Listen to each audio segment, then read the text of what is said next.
to New York. And I was like, that's fine, whatever. And then I like looked at it and I was like, wait a minute.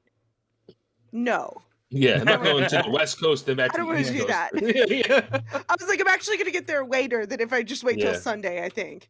No, thanks. All right, yip for the guild. You're going to have to put the different channel. Jazz messaged me back, but I think it's a little too late now.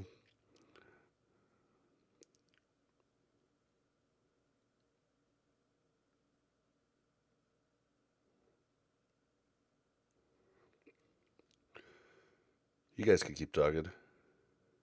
Yeah, hairline food. Am I right? Oh, terrible. Dude, I don't know. Food if it's in airports COVID. sometimes are good. Yeah. I think COVID makes it so that they don't serve roll. alcohol anymore.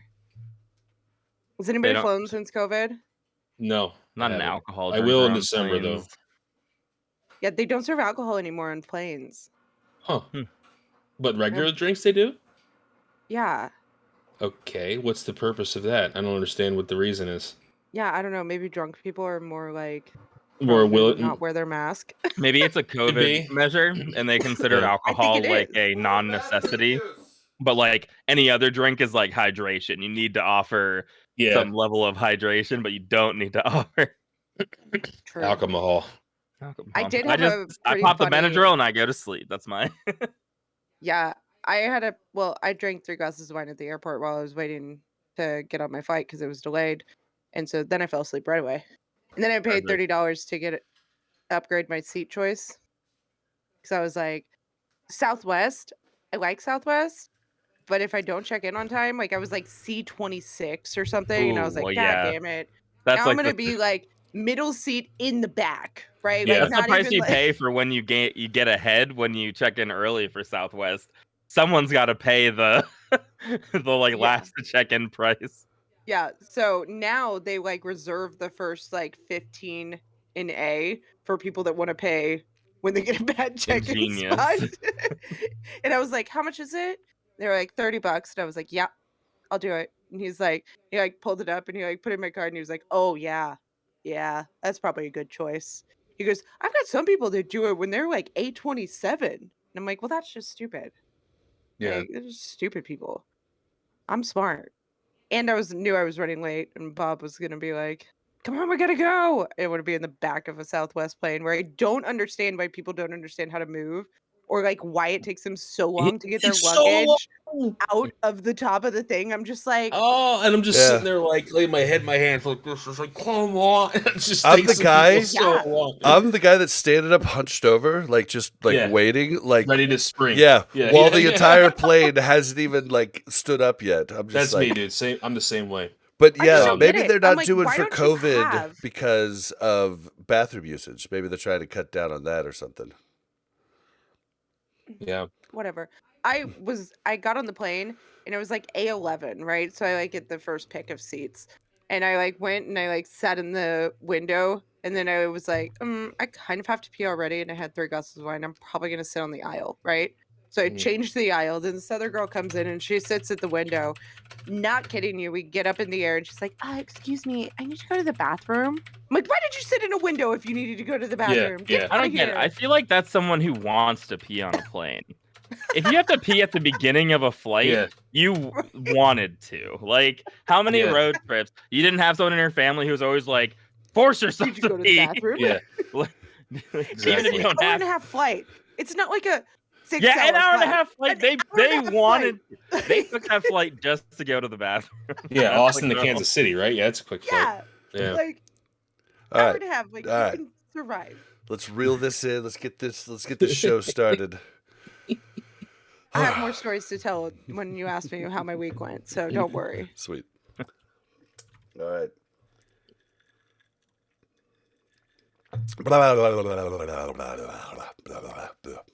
Ready? Yeah, ready. All right. This is just for me.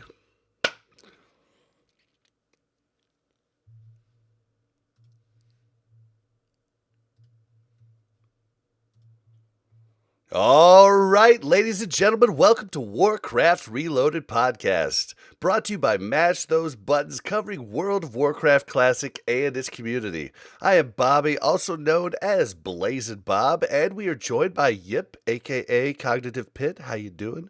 Should have been Ryan. Doing good. Are we always Warcraft Reloaded Podcast, or are we always just Warcraft Reloaded? I feel like that was a we're a different intro. Yeah, I just tried something new out today. Like, why not? You brought the energy, so I think people are gonna like it. So I'm doing good. I'll feed off that. Awesome. And Mel, aka Mellerita, how you doing? Hi, I'm good. I'm not quite as energetic as you, but I'll try to get there by the end of the podcast. Perfect. And joining us again for his monthly visit, we have Melderon. How you doing? All right, pretty good. Let's get into this. A lot to talk about. Yeah, there is too much. At least I do. Sweet. All right, so this episode we're going to go over housekeeping, what we've been doing lately in WoW, raid progress. We'll get Eden's progress in there too. It'll be interesting. Then we're going to go over some news. There's a little bit of news in TBC, and then there's still more that keeps coming out about Classic Fresh, so it would be an injustice not to talk about it. The beta was packed when it started up, so looks like people are into it, so we're going to definitely talk about it. And so with that said, let's jump right in. We had some reviews, or a review. Yeah. So we had a review and a nice comment that Bob put in here, so I read both. The review is on Apple Podcasts. Great content. Hey, just recently discovered this podcast and I love it. I listen to audio all day at work, and I've been listening to all of the old ones as well. I enjoy how y'all have 3 different roles: tank, DPS, and healer. Keep up the great content. For the Alliance, For the Alliance. I almost didn't even recognize that. It's been so long since we've had one. Red, the Ret Paladin from Old Blanchy. Red, the Ret Paladin. I like that. So thank you very much for that great review. I feel like I'm going crazy. Bob posts these in like our Discord ahead of time. And I could have sworn we had read this one. Like, I was going crazy. And what like, I did the notes and said no, like, it's good that I do that throughout the week, because I said no new reviews. And then I was like, wait a second.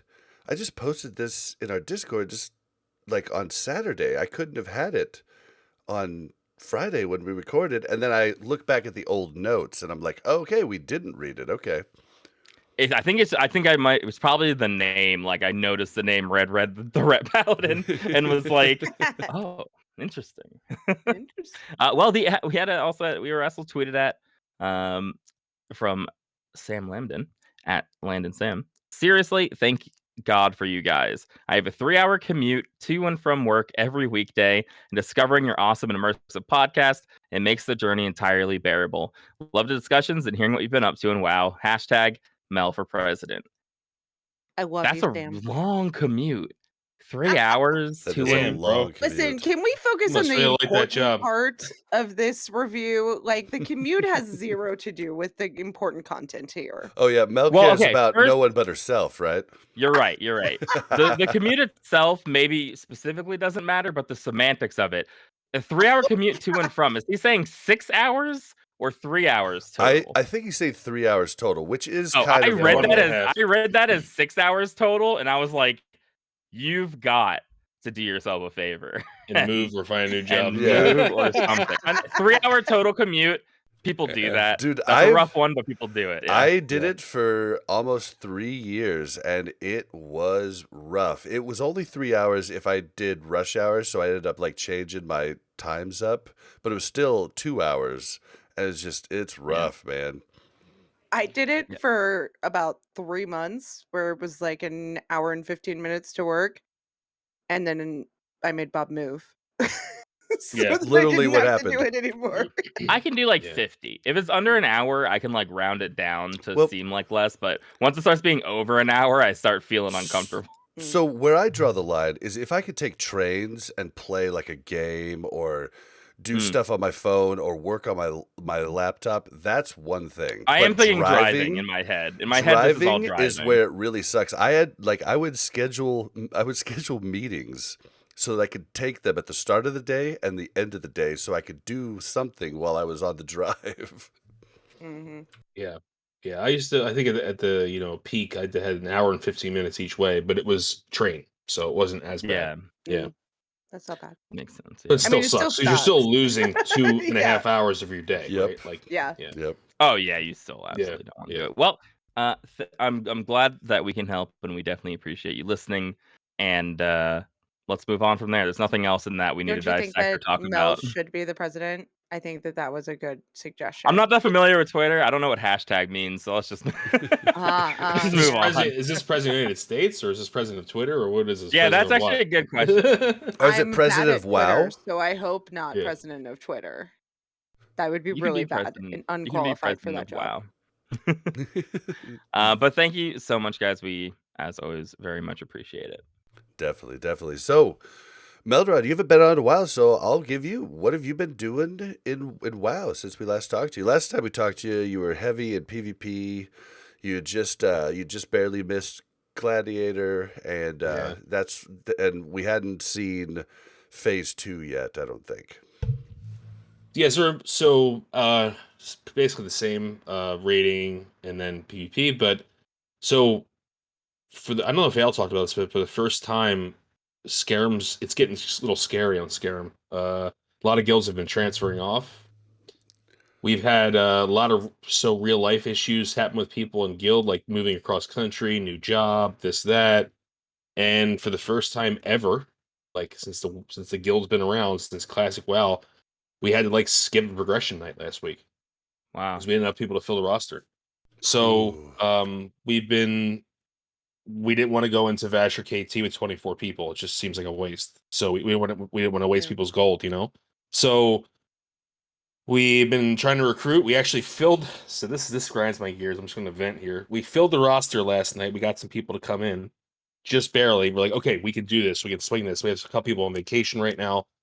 And last night, some dude just G quit without any word, like a new guy, without any word or any hey, I'm leaving, blah, nothing, just gone. I hate that, dude. I hate that, and it's just sad because we have 24 really dedicated people that have been here forever, and then we just need a couple more. That's all we need, right? And it's one of those things where it's but the problem is whenever we had to recruit in the past, it was a day you found the people you needed. Now, it's getting scary. I think that sucks. Yeah. I think at the end of Classic, I think a lot of scared people were hey, Blizzard might fix this or give us an option. Yeah. But I think now you're probably running into, because they're monster servers are happening now. I mean, what's it called is up to 20K people now on it. It's gotten nuts with the Whitemane's at 17 or something like that, 16. But I think it's Benediction is the big one now. I don't have Benediction's the big one. Whitemane even is continually dropping position. We're down to almost 1,400 now. Or 14,000 rather, sorry. It's because they keep letting Horde guilds come over. Why? Yeah, I mean, it's not the Horde guilds. I mean, yeah, the Horde guilds coming over, but it's the Alliance leaving. We're having a mass exodus of Alliance on our server. Last week, I know this from last week. We had talked last week. It was 37%. This next week of rating, 35.7%, and we're just dropping. Yeah, we're in the danger zone. When this hits, I think we're actually already past the we're too far gone already, I think, but people will probably realize it once it dips below 30% that it's not coming back from this. And it wouldn't surprise me that Benediction and Whitemane will become basically Heartseeker and Scarum by the end of TBC, I think, at this rate. It's just absolutely the drain, and they're draining to each other, so it's perfect. They're gonna. It's what gonna I happen. think though is Scarum people are just finally moving off, Yeah, for Scarum, I think that so it's hard honestly, to find. A lot of the one-sided servers are going the same way. To me, it seems like Blizzard's final solution to these servers, instead of forcing people to transfer, was just let's just make them naturally leave, I guess. Because let's not it do is a fucking happening. thing and see what happens. Yeah. Basically, and what's forced people off Skyrim was actually PvP. Not world PvP, obviously, but people just were having a really hard time finding arena partners. Yep. Yeah. Because it's and then finding holy paladins is like I don't know how it is what it is for Alliance, but holy paladins are like the unicorns for us, right? We've got no one. one wants to play holy paladin.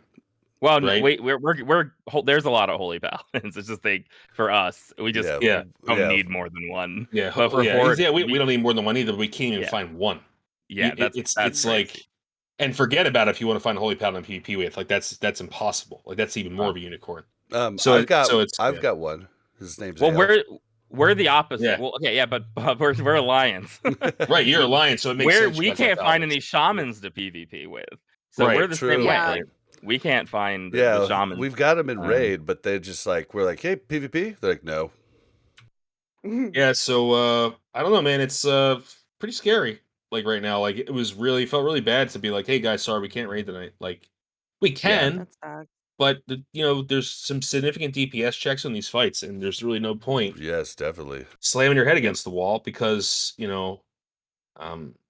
So yeah, we gotta do some more recruitment, and anybody's listening that plays on Skyrim that you need a guild, let me know. But we specifically need like either a Resto or a Boomkin, a Holy Paladin, and maybe another Hunter. That would be like perfect. That'll put us in a really like nice spot. But again, they're hard to find. Yeah. Although Ale said you're only running with 3 locks, and like honestly, I feel like 6 locks is like what you need. Like we're 4 locks. 4 locks. We're running 4 too, but I mean you're looking at these different fights and the locks are on top, and I know I'm not like a but you don't need better 6 player more than these locks. guys. Yeah, but it would make things significantly easier. I agree. Yeah, and I know these players are better than I am, but I'm fucking like you're the only priest, pumping. like the only of any kind. No, we have a shadow priest and a holy priest right now. So what are you running? Holy Pal, 2 Resto Sham, priest, druid. Is that what you're doing? We actually have two druids, 2 shamans, a holy priest, and a holy paladin. Okay. And then sometimes we drop. Well, we don't sometimes purposely drop a shaman, but sometimes we were without a shaman. So we were 5 healing for the beginning of this tier, and we brought in a shaman. The 6 healers made a really big difference in like curving deaths out. Yeah, I'm just saying there's so much AoE damage in this raid tier that another holy priest with Circle of Healing, like, I mean, I get Circle of Healing and it's just like chung chung chung chung chung. Like, I mean, I just heal all over the place. Yeah, so I was watching a video about raid progression, and it was No Hit Jerome that had the video, and he was like, everybody wants to 5 heal, but it's really, really hard unless you're like the toppest tier players to 5 heal. Like 6 is really kind of like feels like the sweet spot. Yeah, it's comfortable on 6, but I mean, we're in a spot where we were 5 healing because we had 5 healers. We only have 6 healers. That's exactly what we were doing. Yeah, we have 6 healers because someone re-rolled to be a healer to get a raid spot. Like that was really where we're at. And honestly, it wouldn't surprise me. I mean, Whitemane for Alliance will probably soon be very similar to Skyrim. I mean, right now the Alliance side is like double Skyrim. So those kind of droughts that you're feeling now, not to doom and gloom Whitemane. Everyone stay on Whitemane.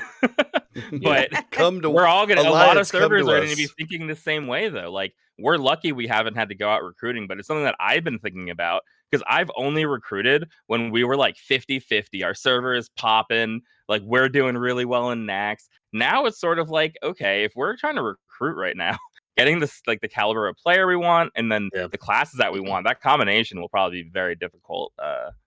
Right now, I can only imagine how Skyrim. Just depending on how many guilds have further progression than us, it makes it even harder too. We're just lucky that we're falling a little behind. The only reason, I mean, we're not falling behind compared to the pretty good. Numbers, we just have the last bosses to do. But like compared to like like I think our biggest strength is the fact that we all came from Classic 2 together, and I think that's the only reason we're not having as many problems as so many others at this point. Yeah. Yeah, we don't have a ton of new, like, non-people that raided with us before. Yeah, we trying to think. Like we picked up a few new people like when TBC Classic came out, and they've been really good. But it's the people that we've picked up like recently that are kind of really wishy-washy. It was funny. We picked up a pack of 4 friends 2 weeks ago, and they like quit like a day after they joined because they like found they wanted to play with the other group of friends, and I'm just like, bro, Oh God. just tell me this beforehand, like the, you know what the I mean? groups, Yeah, the because groups what can we hurt. do Groups is are a rough. because what we do is a recruitment usually the groups have been good for us. That's the funny thing, and Oh wow. so we were like, listen, if you join, we stop spamming, we stop recruiting, we have picked up 4 people, and it puts the recruitment people, like you know the people who do recruitment, in a really weird spot. And you're like, okay, we have to go back to the grindstone again, and it's people are really wishy-washy right now. Like guilds are falling apart every day. I get whispered from someone saying, hey dude, just let you know I'm leaving. I really enjoy your content. And, you know, just random people from Scarum, like you know, see you around. I'm heading out. I don't like it Yeah. here anymore. I can't find people to PvP with, and like almost on a daily basis. I hear a new guild has fallen, or someone PMs me and says, "See you later, man. I want to go to a different server." Are And Blizzard doesn't give a shit. They don't care. are you guys thinking about doing the I don't the know. transfer? I don't know. It's a lot to ask from people.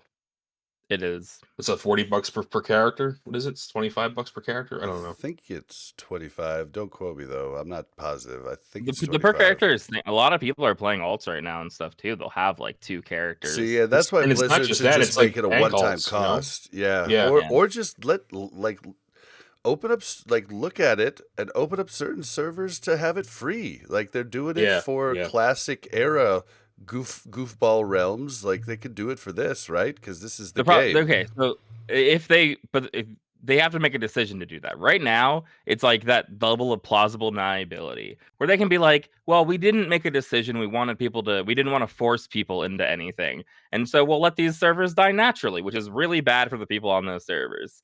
But if they say, hey, we're opening free transfers off Scarum to anywhere you want, then for free, then they're just saying, we're killing the server, go somewhere else.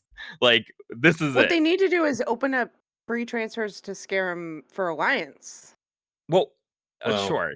Yeah, I mean, I don't know if that would happen. I don't think there's some brave people to do that. I think. yeah, Yeah. like we're far beyond, I think, any solution. I don't think Blizzard's I gonna do think that anything at this helps point, with so. like Whitemane, right? Like I don't think we're too far gone where if you Right, open up free transfers for Alliance, I think we could what get they should not be allowing Horde to transfer to our server agreed. They should by not. money, and they should be opening up free transfers from Alliance. Alliance-dominated servers to Whitemane. I don't understand why they I can't target this more, other than they want people to be paying for transfers, and I I just think they don't might get just it. want to pay people pay for transfers. But how much more beneficial is paying for transfers than people that quit the game because they don't want to play and they don't want to transfer somewhere else anymore? Like they're just over it, right? Like how I many people actually do have no they idea. actually lose I because don't of know that? those numbers. I I don't mean, either. a lot of I people just play feel like WoW. they could put a little bit more effort into balancing servers. And I don't think it's a hard fix. I think it's a fairly easy fix. And that's what frustrates me, right? Is that we're horde dominated right now and you're still letting massive horde guilds transfer to our server. Like I just don't get that. Yeah, Yeah, Yeah. I don't either. And it's not just our server. It's like it's happening. Like Alliance on our server are deciding to transfer off to Alliance dominated servers. yeah. Well, I feel bad for the Horde on Pussies. Benediction. Really. Sorry. Whoa. I feel bad for the Horde on Benediction. Really. We're at I don't. 35%, and I'm Nah. complaining. They're at 26%. They're gone. Yeah. Like Horde Yeah. on that server, like they're already beyond the threshold of like survivability. So that's a shame. I Really, mean, at that point, put them together. Well, Honestly, and you like could who also, cares? I know too this is big. going to bring up like a I don't care. retail thing, but lots of the reasons, like Melderon pointed out, are not being able to find our arena partners. And if you could partner with anybody across realm, it might be different. But then you can also boost from anyone across realm, and Yeah. there's so many problems with this that are just like They just need to condense servers, like, and Yeah. the way to get around that is people are always like, oh, but the name thing. Okay, so just put a little where you came from next to your name. Melderon Scarum, and then if there's Yeah. another Melderon, there's another Melderon. Who cares? Like, people just want to be able to play with people. Like, just condense. Put all the scaring people in Benediction. How about that? Right? Like, because Yeah. they're way Okay, the alliance server. Okay, I overpopulated. don't know if we need any more mega servers though. Like, I think a big problem with Classic are how big some of these servers are. Put them Yeah. on. Listen. You've got Heartseeker. It's got 1,400 alliance with no horde on it. There are other servers here that are. Fair. I mean, it wouldn't be enough, but like Scarum and Heartseeker together are a more balanced server than them apart. But I just don't think I don't think that they want to play an active hand in it. I really do think that all this is incentivizing paid transfers. Then two, the more they mess with it, any problems that occur, they're gonna get all the blame for it. Right now, this is like the player's fault. It's our fault we're transferring from servers to servers. They're just giving us the it tools should to do just it. be What do you blocked think- though. If like it should be I know. blocked It for should be. if They've done it before. If it is over Yeah. 60-40, you shouldn't be able to transfer to the 60 spot. I Yeah. agree. Yeah, I agree. But what do you think? This is a question for Melderon. What do you think would happen if, say, all of a sudden Heartseeker Alliance were all on Scarum and all these Scarum horde were like, what? Well, Now we I think go I think it kill. would be a culture shock. Like, I don't think we would do anything for a long time. Like, I don't think people would know how to even kill people. Like, it's been so long. Like, if you see an alliance, the only alliance I've ever seen is there's this one guy who has like a multi-box. It's like a And he goes, leprechaun. he goes into Oregon and kills people. That's what he does. Just to F with people, right? And that's the only alliance I see. That's it. Every once in a while, you'll see Orgrimmar's under attack. That's Yeah. hilarious. And that's all he does. He doesn't even raid. But I he's been there since Classic. I He was one of the love griefers. Yeah. to see like Melderon and his like guild with like these alliance like come and kill them when they're mining and they're like, what? Yeah. What just Or happened? or no, like they just don't like find out, and then they're just headed to SSC. It's just the Yeah. start of raid day. They're like, all right, guys, we're headed in, and there's like 150 alliance there to greet them. Just in front of the And gates, just no, to make them not just corpse walk. not just in front of the gates, but like all the way through the tube and everywhere, and just like making them like walk like 7 Yeah. times to the dungeon like we do. Like we do. But I just like, it boggles my mind. Like, you think about this. Scarum's been like this since phase 2. And nothing's been done about it. Not a Nothing. single It's thing. messed up. I don't understand. Like, Maybe blows my mind. because you guys have stayed, maybe Blizzard is taking the stance that maybe they like it that way. Maybe that's why they're staying. They're getting a hint like, well, they're not transferring off for money, so they must love the. Yeah, we You don't, must love it. I mean, we love being in the situation we're in. We just, so what I'm joking, obviously, but like, the real reason is people don't want to spend $200 just to move their Yep. characters. Agreed. yeah, we're and like, it's a you know what lot I of mean? characters, and like Yeah. Onslaught might have enjoyed it, to be honest. Like during like speed runs and different things, Yeah. and like During like, Classic, when World Buffs yeah, were a it's thing just and like- you couldn't get dispelled. Yeah, and like DMF week was like scary shit for us. Like, I mean, we were like trembling in our boots trying to get into the dungeon with all of our buffs, and so they might have enjoyed that part of it. But I know you didn't, and I know a lot of people No. didn't. Well, Yeah, people I who mean, signed up for a PvP experience wanted a PvP experience. They didn't get it. Yeah, and the problem Yeah. now is the people who didn't sign up for a PvP experience aren't going to have like a real server to do their PvE on Yeah. because so many people are leaving, and that's just when there are other even forget the Horde Alliance imbalance. Like there's servers who are in worse conditions. Like, why is there a server with 500 horrid raiders on it and nothing else, and we're Yeah, just letting these exist. It's like it's so sad. lazy. It's so Yeah. fucking lazy, man. And it's And then you have these mega servers. Is there really no cap on how many people can be on a server? Yeah, it seems like well it's with just layers. No, I guess not. yeah, with layers, they don't care anymore. Once they figured out, I truly believe, and I feel like they didn't dive deep enough into this when it was happening, but I really think that like a lot of the queue problems ended up just being like actual technical problems they didn't know how to solve at the Yeah. time or something. Because I now agree. it just seems like once they figured out how to add more layers, they've just never had queue issues again. And I guess they don't care anymore. I mean, at the end of the day, as long as it's like this is kind of the Mel thing, as long as it's profitable for the one server for them, they'll just have one server. Who cares? Like it doesn't matter if everyone flocks to the same two servers, a Horde server, an Alliance server, whatever. As long as we're sitting there playing and with layering, the experience feels roughly the same. They probably won't intervene. I mean, they haven't done anything yet. I just can't imagine. I mean, They're how not going much to do worse anything. does it? I It mean, they're can't not. get worse. Servers They have won't died do already. right. They Yeah. won't do anything because them not doing anything is resulting in either people staying and being angry but still paying their monthly subscription, or people transferring and paying them more money to get on a different server, right? So they won't do anything. There's no like business benefit for them to do something in their head. What they're not realizing is the long game, right? Yeah. Is that, yeah, sure, right now in this little bubble, there's nothing that you can do that you see as a business positive move.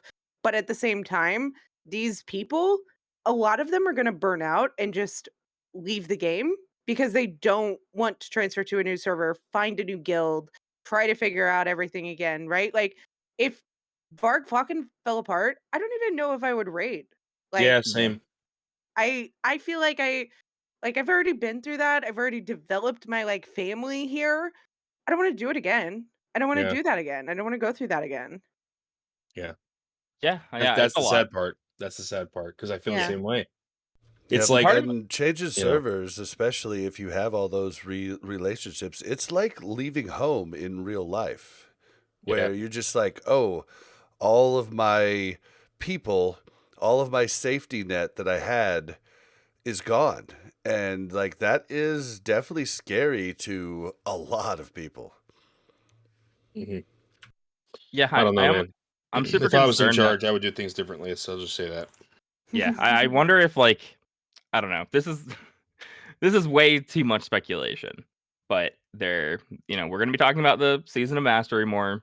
I almost wonder if they don't care about the long game, which to me is like antithetical to like what it means to be an MMO. Because for me, it's like everything I do on my character, I'm like stacking on top of my character. I'm getting stronger. I'm getting more things. I'm getting more items. I'm getting more gold. I'm getting more mounts. But Your maybe they're power like, hey, in a level couple of is years, going up. You are Goku. in 2 years, we're resetting this stuff anyway. We're going to launch new servers. It's going to be fresh TBC. Maybe they don't even care that things are broken now. Like, yeah, right now it sucks, but if you don't like it, go play Classic Mastery or something when it comes out. Like, maybe in their head, they're losing that long game thought. They want to satiate us for this expansion as much as they can, and then whatever, transfer for Wrath, and then satiate us for Wrath, and then refresh us again. And maybe they don't care the long game. I think if WoW Classic was a separate subscription, they care more. Yeah. Right. Agreed. If we were paying money to just play this, they'd be like, we have to make this situation as good as we can for those people because it's a separate income, right? But what they It's just don't a WoW understand subscription. is they are. It is a separate Right. subscription, but they just don't like. They have to have data to know that I haven't even installed. Well, I installed it once, logged on for a second at the very start of Classic WoW, and then uninstalled retail. Like, Same. Yeah. I pay for WoW Classic. I do not pay for retail. I could give two shits about it. So Yeah. it is separate. They just don't have like those. I guess they don't have those They numbers. do have those numbers. They They're just not have looking at to. the direct data, right? Like you can make data look any way you want it to be honest. Like you can look at data in a certain way and pull the data that you want to pull to prove your point. But I do think that we've almost kind of embedded this belief in them though that it's not about the long run, right? How many people played private classic servers over and over and over and over again? Just me. Like it was a. Well, I mean, it was like but I like mean- it was its own game. it was right? like a couple Private million classic people. servers. Oh, you mean okay? Yes, a lot enough to sustain multiple private servers. Yes, there Enough was to enough. sustain multiple private servers, and it wasn't about the long game. No, It was yeah. about classic, right? Yeah, because you never knew what was going to happen the next day. Could be, shut down. Could be Chinese gold farmers put it under what's the word? Where you can't log in. The DDoS attacks happen all the time, but we Right. still played because we and loved you it. did, but you Yeah. didn't. You weren't doing it to progress to TBC. You were doing it to No. just play classic, right? Yep. So it was a game in and of itself, right? And so Yeah. we've almost the community is almost embedded in their like into Blizzard that we don't really care about the long run, right? Wait, hold on. Whereas I think now we do. I gotta interject real quick. Melderon, do you not like anime? Was my Goku reference not good? I'm guessing that Someone in Thunder- chat just Thunderlips is in chat, huh? Yeah. What's his name? Oh, Thunderlips, the Boston man. yeah, right? that's him. That's him. Yeah, From yeah, Boston, yeah. going to park the car. Hopefully, I'm not offended you, but I love the Boston accent. Yeah, I make fun of him because he's a weeb. Yeah, we have a back and forth. Okay. So just to let you know, I'm not a huge anime fan, but I love me some Dragon Ball Z. I've seen Oh, I every did too. I single watched thing. it. Okay, yeah. When I was a kid, I watched it all the time. Yeah. And listen, anime sucks. It's cringe and disgusting. And Thunderlips hit me up after the podcast if you want to talk about it. Anyway, All right. Sorry to derail. No, yeah. He'll be more vocal as it goes on. I'm sure he will. yeah. I mean, I'm looking at rating numbers, and retail to classic is super similar as I far as bet. like amount of rating guilds and stuff. So it does really seem That's like what I've been the split saying is forever. strong, yeah. When people are like retail's more popular, I'm like, no, dude. Well, hold on though. I do want to say It might that be more popular besides I rating. think a higher population raid in classic than retail. Classic, I feel like it seems like everyone is raiding almost. There's a Yeah. lot of raiders, and I know people don't raid, but on retail, I feel like there's a breadth of content outside of raiding that even in TVC, you're not getting that much content out. I mean, you now have PvP that you can main, I think, but even in vanilla, you couldn't really do that and have a full game you could play every day. Yeah. Unless you're grinding out Grand Marshal. Or Yeah, unless you're like doing- trying to even grinding out Grand fall into Marshal, a like hole. you really don't have the best gear, but I mean, there's no arenas, so BGs are still like pretty accessible for somebody who just wanted to do that. But Mhm. I don't know. Do you guys want to just move on to what we've been doing lately? I think Sure. yeah. Yeah, we I can beat this dead horse as long as I was they're not gonna going to do they're not going to do shit. So it doesn't. Yeah. It's sad. Well, yeah. Let's just say that this might not be the last time we talk about it because if they're not going to do Yeah. anything, it'll be an ongoing problem. Yep. Not just for small servers that are dying, but also for, like I was saying, I didn't think it would happen so quickly. But one of the concerns I was having was just PvP population on the small faction. They're actually dying even faster than I was thinking that they would. We're leaking people right now. So Yeah, people don't want to be killed all day. I understand that, but Yeah. Or they want to be able to find people to play arena with, right? Because Yeah. now it's more so like you don't have to be out in the world and you don't have to be doing battlegrounds to PvP. Like it's arena. And if you don't have a plethora of people to choose from to do arena with, then you don't want to do it. And you want to go somewhere where you can. And I mean, I'll end it on this. I think that we're reinforcing Blizzard's behavior by continuing to play, but I'm not going to Yeah. not play, right? right. So I don't know what the answer is for us as a community, but just to, continue to We're try not to going to take push. it. No. Yeah, but we ain't are gonna gonna take it. is the thing. We are taking it and we're gonna take We're it. just gonna and keep we're just taking gonna be it mad about it, evermore. Yeah. If anybody's listening, then plays on Scarum. If you want to raid with Thunderlips, you can hit me up. Definitely. And you can even transfer over there too. yeah, exactly. You got a home. I'm gonna boost a character on Scarum, an alliance All right. character. There you Uh, go. Yeah, come kill me. Mel has been out of town. I'm gonna. What have you been doing this week? Yep. What? You don't even want to Nothing. ask me? Nothing that I've been PvPing, but it can wait till raid discussion what I've been doing, but I've really just been PvPing and raiding, I think, this week. Yeah, you and I have been PvPing. It's been interesting because Whoa. Don't talk about it till raid. Don't Discussion. talk about what? it. Wait. Why does it fit into raid discussion? Why wouldn't it Yeah, fit into raid yeah. discussion? Good call. Never mind. All right, that's all I've been doing is PvPing, trying to make money. I've made some bad financial investments that aren't going the way that I planned, and this is what happens when you play the auction house. Okay, I feel Sometimes like you we need win, more. Sometimes you lose. We need but, more. We need Let's- more information. I want to on dive that. into this more. Well, What okay, financial so decisions have we been making? so I've always been the guy that makes the big ticket items that I think are going to be needed. Well, I was making a fortune when phase two started, making like arcade resist and like poison resist plate, and I've got like quite a few of those items now invested, and they were selling like hotcakes early on in phase two, and now they're not selling, and I'm getting a little nervous that I'm gonna have to do a fire sale. So that's what I've been dealing with. I feel like Kim's way of doing pots and elixirs and flasks is definitely the smarter route, but I just don't have a potion maker. I make cloth Are you stuff telling and me make that my plate bank of stuff. Bob is depleting? It's This is concerning for it's me. down to about 3K, but if everything sold, could be like 9K. So that's how freaked out I am at the moment with Alright. the product that I have on hand. So what chest? What did you make?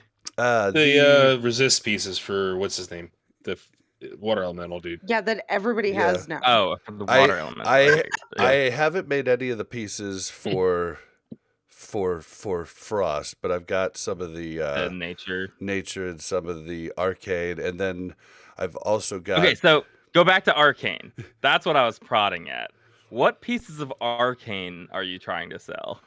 Well, Is there plate gear, or did you make like the soul gear or whatever? Plate and soul gear. See, okay, that's what I was wondering. You mentioned it last night to me, and I was like, I'm an arcane soaker. I don't wear plate arcane gear. But I think a maybe lot of like people one were, and But like you were could buying maybe it at the higher from price. Bob on his flash sale coming soon.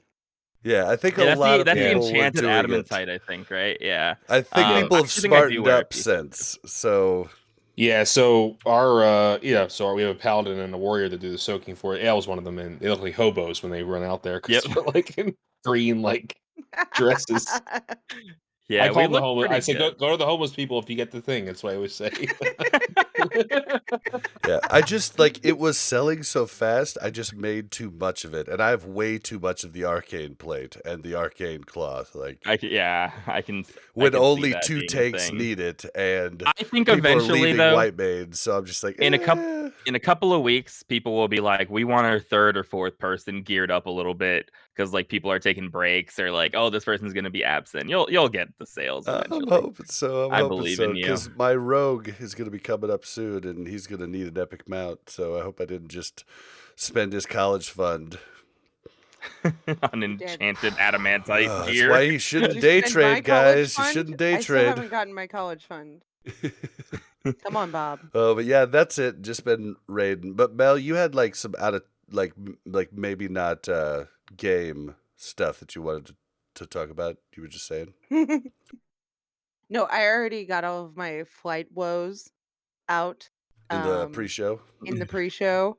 One more complaint that I will have about traveling. So I left Kansas and went to Austin on Monday, and I just got back. Will you please say Kansas City? You say Kansas Kansas, City. and it's a different connotation than Kansas City. Sorry. True, you But, are technically however, Missouri. every time you say Kansas City, I assume you're in Missouri. There's a Kansas City, Kansas. And There's there's Kansas both. City, Missouri. I know, There's but And when we you live say, on the Kansas side, but we could literally drive for I know, 5 but- minutes and be in Missouri. yeah, Oh right, you're in Overland Park. That's It's right. like Yeah, a they hop, live- skip, and a jump to get to Yeah. Missouri. that's why when you say I'm going back to Kansas, Oh, you it actually doxed me. sounds You more doxed me. accurate to me. You just doxed me, Melderon. My Oh, bad. true. Sorry, Alderman Park's a pretty big place. It I'm is, sorry. yeah, it is very Yeah, big. it is. I a keep big place. forgetting that we both. I lived in Kansas before. That's why I know where they're talking about. I lived in Kansas for Yeah. 5 years. Yep. I lived in Little Apple though. About 2 Oh, hours Free yeah. away. state. Yeah. It was a great place. Yeah. But so listen, I get there, I'm like all tired, it's Monday, and I go to get my rental car, and they go, we're out of cars. They've been out of cars. That's Yeah. a Listen, big That's I thing, like a made thing. a actually. reservation. Oh, they don't care about reservations. They're like I Blizzard. don't Why think do I make they a ever have. reservation if you're not gonna have a freaking car? Like, I do Pre-COVID, not they were doing this understand. stuff. I do not understand. So no, hear me out here. So they say, we don't have any cars. And I said, well, I have a reservation. And he goes, yeah. Well, we just got this car in, and he like is holding up these keys and he says, do you want to go look at it and see if it's in good enough shape for you to take it? Oh my We god. haven't like touched it or we haven't cleaned it or done anything to it. And I'm like, so you want me to go look and see if this car is in good enough shape for me to take it when you're not going to do anything to it? Like, nah, I'm good. Right? Like, I could just imagine like getting back and them being like, oh, well, this wasn't like this and this wasn't like, like scam, right? So I was like, no, I'll wait. And he goes, okay, it'll probably be like 45 minutes. And I was like, okay, fine. Right? Like, I'm just annoyed. I've been traveling all day Yeah. and I reserved a car for a certain time and it wasn't there. So that's annoying. And then finally I do get in my car, right? Get to my hotel. And then Tuesday I was going to try to raid, but I knew I had happy hour with my COO and you just never know how long that's gonna go, right? So I went to happy hour and we enjoy happy hour and I didn't get back in time. So I didn't raid on Tuesday. And then Thursday, I was like, okay, well, somebody had like asked, like, hey, do you want to do this? Maybe. Oh, wait, I forgot to tell you. So Tuesday, okay, this is the real reason I didn't make raid. Because Tuesday I went to happy hour and then I went and had a drink with the girl that was traveling with me up at the rooftop bar at our hotel. And Oh, it was like, yeah, I know what this is. yeah. So I made the reservation and I was like, gosh, this seems like way more expensive than it usually is for me to stay at this hotel. Like it's a nice hotel. It's not like a Ritz hotel, right? Yeah. I was like, this is way more expensive than it usually is. And I like considered not staying there, but I was like, I don't know the area well enough to know like what else is close. And then when I went to happy hour with my COO, he's like, yeah, I'm at the Marriott over here because that hotel is way too expensive. Are you staying there? And I was like, ooh, that's awkward. Yeah, I am. Um, but then we get there and we go up to the rooftop bar and there's all these people like singing and like I'm talking like singing, right? We're not talking karaoke. Like they're like really getting into it. They've got like music coaches and stuff and they're like on the The fuck? piano. Everything's like barriered off, right? And I'm like, what is happening? And the bartender's like, oh, so it's a secret. And I'm like, well, it's obviously not if you're telling me, but okay, let's go with it. And they're like, it's the American Idol auditions. They put all the people in this hotel for the American Idol auditions that are happening this week. And I was like, what? And So, so like, all of these those people, hotels where the judges are there, the people are walking into little ballrooms to, like, sing and stuff, like, she was there at that yeah, So hotel. you paid extra to go stay at the American Idol hotel. That's pretty sick. right? And I was like, so I just like sat there with my wine and like watched them sing. And they're like, hey, how did that sound? And I was like, I am not your judge. It Yeah. sounded great to me. I've had a few glasses of wine, so everything sounds pretty good to me. I'd probably be good with karaoke, but whatever. Everyone at the hotel's like, "What are you doing here? We made it more expensive, so only American Idol people would stay here." That's funny. Right? You're like, It must have been like a later round though, right? Like it must have been a later round because American Idol like paid for all of them to stay there. yeah. Oh, What And I I think think that's why it was a that's secret yeah, that's because interesting. they didn't want people to know who had made it through, right? Oh, So interesting. like when you watch, so I'm totally giving this away, but it's not my fault. Or yeah, you don't have an NDA. Or maybe they had already made it through, and that's the section, because right after they make it through the first section, they're broken up into like teams, and they have vocal coaches sometimes, and they're like, they say they're going to Hollywood, but maybe they're really Yeah. going to Maybe they go to wherever you Austin. were. Austin, Texas. It's really actually Austin's pretty hopping though, so it actually It is is, that yeah. not that. Well, It's a big and, music That scene. might be normal. well, and if you think of like COVID restrictions in Texas compared to California, Yeah, Okay, yeah. but I will tell you, in Texas, so I was expecting last time I was in Texas, there was like nothing, like nobody's wearing a mask, like whatever, right? I don't know if it was because of the American Idol auditions, but it was like signs everywhere in this hotel, mask required, mask required, mask required, mask required. And I was like, seriously? I was here literally a month ago and there was no mask requirement. Like, I don't mind, I have to wear it at work, but like it was just so weird to me, right? Yeah. And then every store I went to, like here in Kansas, it's like if you're not vaccinated, we recommend you wear a mask. In Texas, it was like, put on your mask. I was like, am I in Texas? This Austin's is very strange. Austin's a very blue town. Yeah, Yeah, that's true. all right. Well, but let's get back to World of Warcraft. okay, but then I did raid on Thursday. Okay, Yep, we'll You get did. there. from the hotel. Nice. All right. Yep. Good. That's a trooper. Do you want to? It's not her first time. She's always a trooper. And once you set yourself up as one, that's just the baseline expectation. So, Real Right. quick, we had a guy who did work stuff a lot. Kukta is his name. If he's listening, probably not. But he was notorious. One time he like lost the internet. You know the on the way to Hagen, there's like that gauntlet in Nax.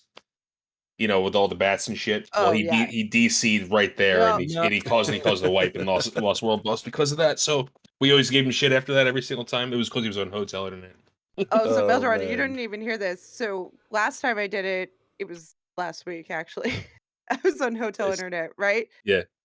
And I had the laptop, and it's a gaming laptop. It's a good laptop, but apparently all of the graphics were still set to high. So I went in and like everything was fine, and I was like, "Oh, this isn't so bad, right?" Hotel Wi-Fi, I wasn't sure. And then we get to the water boss, right? Yeah. Hydros. Hydros. Yeah. And all of the ads come out, and my computer just like Lost it. know what to do and just like crashes, right? I log back in and it crashes. I log back in. And it happened like 3 times. And I was like, "Oh my god." I was That like, and then I sucks. figured it out and I was like, "Okay, I turned all the graphics down." But I was still like kind of worried. Like maybe that wasn't it. And so this time I rated from the hotel. I had all the graphics down. I did not DC at all. Connection was good. My Discord's always a little weird. It's like hard to connect. I never know if anybody hears me. I mean, if you could hear how you hear from your hotel, you would understand told why her that everyone today. is like kind of funny or like weird around you. Because it sounds like you're in like another room that's also a ballroom that is just like, hey, you want to hear me? And it's just like you're somewhere else entirely. And we're like, I know, yeah. like, because usually I've said like 3 things and like nobody responds directly. And then I like message Bob and I'm like, "Can you hear me in Discord?" And he's like, "No."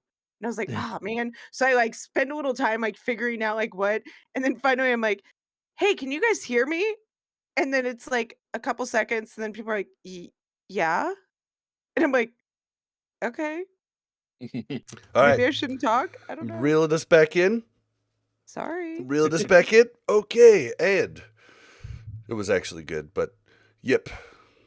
Do you want to like take us, pretty quickly through the regular progression, and then You the wish. juicy part? You wish it was quickly. So we go into this week for progression, because we're progressing on Vash instead of Kael'thas, we decided to start Tempest Keep, then go to SSC and see how far we could get, then pick up SSC on Thursday and just stay in there focused and get down Vash. That was the plan for the week. So Tuesday, we go into Tempest Keep. Another somewhat important side note, I have 3 Nether Vortexes going into Tempest Keep. And the way that we're doing Nether Vortexes is that when one drops, we have a round of DKP bidding, and then whoever wins gets the next one as well. So you get a total of 2 Vortexes, because most of the craftable PvE gear takes 2, We just figured that was the easiest way, so people aren't just like sitting on a vortex and not getting their gear made. Yeah. However, Storm Herald takes 5. Weapons take 5. Yeah. Yep. So I needed this really kind of weird, awkward thing. So I'm owed 1 when I go in, and then if another one drops, I can spend my DKP. Well, hold up. It's just the two-handed ones that are 5, right? Aren't No, one-handers are 5 too. One-handers are 5 too? Yeah, Wow. yeah. Okay, then I did not know that. Yeah. So yeah, kind of a weird problem to have.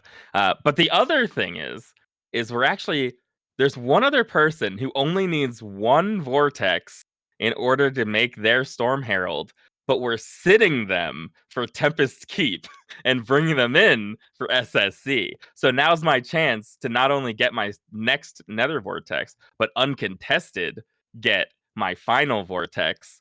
I'll like be able to bid my DKP without them being present. So I was like, oh yeah, this is this is my raid. So we start. We do a LAR. Did we wipe on a LAR? I feel like there's a small chance we wiped on a LAR. We did once. Yeah, once. We had because Mel wasn't there. We had some issues with like because our pally died, and then the little things were just running all over the place. It was a mixture of problems. A couple melee died from the end quills, so we're starting off low DPS, and then the second phase was taking longer. We ended up with too many Phoenixes, and then all of our range DPS were trying to parse, and they killed the Phoenixes on top of our paladin, and he was dying during that. So you know how it is with DPS. Mm-hmm. I get it. Listen, we've got progress to do, but we also got to parse this week. You know, it's easier to parse early because less people are trying to parse. So that's what we're going in with. So we wipe on a LAR, we go in a LAR, we do a LAR, it's fine. Void Reaver is what's interesting, is because AO last week let me know that he just wears full DPS gear and it's totally good and he dual wields it. So I was ready to go in and do that. He said he wrecks on pull, does the whole 9 yards of DPS. It worked. It was great. We didn't fail that way. We did wipe once I do want a caveat though. Oh my god, I'm about to argue so hard with Bob if he's about to complain about Void Reaver again. Me and FJ and all the Warlocks just have to AFK. Oh no. Hey, Melderon, quick question. If someone had to hold back DPS because of a tank, what did you think they probably parsed on a fight? Pretty low, right? If they had to hold back in order to in order to go ahead and do that. So last week Bob did 800 DPS on Void Reaver. This week Bob did 1600 DPS on Void Reaver, and he's complaining about it. Are you kidding me, Bob? He literally doubled DPS. Literally double DPS. And he's still complaining. Funny, Bob had to hold back when someone out DPS'd him also on the fight. DPS life, man. FJ got a 94 parse with almost 1700 DPS. And Bob out here is complaining. That's because FJ's smarter than me and used his Soul Shatter at the right time, and I used it too early. See, okay, the truth comes out. Well, but the truth is the sad fact of it is I got too many crits early. Had to Soul Shatter. FJ didn't, then got his crits later. Crits later in the fight, mean better. It's fine. All I'm saying is that as a tank, I want to beat you over the head so hard. This is not the first time he's complained about it, if you can't tell. Imagine the gall during progression. Warlocks are the new warriors, bro. I know. It's incredible. I know. That's why I switched. But in reality, despite what Bob believes, we shaved a minute and a half off our Void Reaver kill. Nice. And it went extraordinarily well. It was much better at the least. So that was really good. And then we're coming up to Solarian. And interestingly, I haven't mentioned any Nethers yet, Nether Vortexes, because none of them dropped. We end up getting one of them in Solarian's room, which is normally, I don't know about other people, we get like no Nether Vortexes. We probably average like 3 a night. It's rough. Three a dungeon. Like three, three in an instance. At most. So this TK had 1, which was awesome, which then put me into the danger zone. of now I have to go to SSC, and when the last one drops, I have to roll against, spend DKP against someone else who wants to make their Storm Herald. Which feels bad too, because you want your guildies to make their Storm Herald. So what I was going to do was outbid him. I was going to go all in with my DKP and then just give him my second one. Just as like I got to make mine first. You can take my second one. We'll just like call it. It's chill. I'm the tank. I get all my items for free anyway, for the most part. Yeah. Who cares? So, we don't have much time left because it's that Tuesday, and I really wanted to make it that night. We go to Hydros. We probably wipe a couple of times. Did we, Bob? Can you confirm or deny if we wiped a couple of times? Once. we at least wiped once. That is No. the Okay, it was twice. The first we time wiped twice. we got the second time was my fault. Yeah, okay. The locks got There's a blamed, and I was Hydros. like, the locks did not do it this time, but I'm not going to call out who did. Hydros is the most finicky boss I've ever seen in this game. So when is he supposed to turn? There like? You mean when is he supposed to drag him across the banners? Well, at what point? So DBM will say something 100%. Sorry. I mean, at what point does he turn from water to poison? Oh, it takes like a second. Yeah. So yeah, here's weird. what's crazy. And anyone who was watching could see, in order to turn him to poison, normally I have to drag him so far past the flags. It's like he just doesn't turn unless I pull him way past the flags. I pull him maybe like half a centimeter further back than I normally do. Still in front of the flags, he's sitting there in water. I don't move at all, and he suddenly turns poison in the first like 30 seconds, standing still, and then wipes us because he's sitting like. It's crazy, absolutely insane. Yeah, that's a buggy fight for sure. It was pretty upsetting. We call all DPS off until he transitions because So we normally have problems like that where like someone is pulling. But like overall the boss fight's not like hard. Like when we do it right, it's fine. But that was just really frustrating to watch. And then when I showed everybody, I tanked him way up, right? And then I pulled across the flags. And then it takes like 5 seconds, and I'm pulling him way past the flags, and he's not turning. And I'm just like, just so everyone sees, this is like what normally looks like. Yeah, and the locks have actually the locks at our guild have actually gotten really good at. Yeah, everyone's doing a much better job. We've timed it out.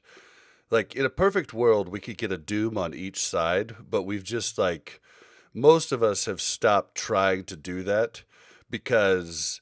But even the ones that are trying to do it, if it's going to cause a problem, if the Doom doesn't go off before we move over, they'll just go ahead and refresh the Doom and just take the DPS loss. And then some of us are just using the smaller Curse of Agony initially on the fight. You can get 2 of them in before the transition. The problem is doing that second one. If they do transition in the last three seconds of Curse of Agony, that's a lot of DPS, and you can't really. You can cover that up with a Doom, or cover it up with just a different curse. But if all the curses are taken, then I don't know how that works either. But it's been a little weird. Yeah, I mean we're killing it good. It's just like these really finicky, weird things. We wiped once, and now that I've looked at the logs, I saw one time I was misdirected, and then at the same time I got parried, and then his next auto hit for 2k, and the hunter pulled, even though I was misdirected with a steady shot. I just the whole fight is just this. It's a little bit finicky. Like that, where things can just go crazy wrong. But when we have everything down, our kill is totally clean on him. We got it down. We can get it down in 3 phases. So we only have to pull it across twice. So it's really, really nice. After that, we have Lurker. Super easy fight, honestly. I don't even know how things can go wrong in that fight for the most part. It's we down it. Chill now. Yeah. We down it. Mallet of Tides drops. Hell yeah, Guess who's got my weapon? So now I've got a Mallet of Tides. It's absolutely insane. It's really, really good. It is you weren't there. So it's from Lurker. It's a mace but it's got expertise and defense on it, as opposed to King's Defender, which has hit and defense on it. And expertise is just like such an amazing stat for Prot Warrior. It's like the best way to increase our threat. I mean, and the even best part DPS, like even DPS Warrior too. It's much better for Prot Warrior Is it? than Okay. DPS, because you guys don't get parried as much. Yeah, because it negates parry and dodge. It negates parry and dodge at the same rate at the same time. So every point of every expertise skill is like worth double hit, because you're not just it's not just 0.25 of dodge being minus, it's also 0.25 dodge, 0.25 parry. So for us, it's super good. It's even like, in a way, it's even a little bit of mitigation, because the less we get parried, the less parry haste happen. Like there's all this, it's like such a juicy stat. So now that it's on my weapon, even when I'm in full mid gear, I have like a decent amount of expertise, which is really, really nice. So I'm super stoked on that. That's gonna like curve out things really well. And then we go to Leo, and that's the weapon you're trying to get with the vortexes. That's a two-hander for PvP. PvP. Yeah. Stun Herald. Stun Herald, exactly. Oh, which Melderon? Oh yeah, I did send you a tell that I got that last. Before last. Bob got his. Bob's got to be, and I've said this, one of the few alt warriors who's just like running around with Storm Herald. How many guilds? It's absurd. I'm doing Altric Valleys to like get the last two pieces of my veteran gear, and I've got the Storm Herald, and every warrior that's standing there guarding like a tower with me is like inspecting me and just like, they're thinking, fuck you. Yeah, exactly. Yep. So is the healer in Arena that gets stunned by the Storm Herald like multiple times? I don't want to talk about it. I'm a DPS and I don't want to talk about it. Yeah. I'm like, they're like, Mel, what could we have done better? I don't know. Maybe I could have done anything, because I couldn't do anything. Yeah, that's how I feel getting CC chained in PvP. I'm just like entangled before someone dies. Like, I don't know. What do you want from me? I'm bored.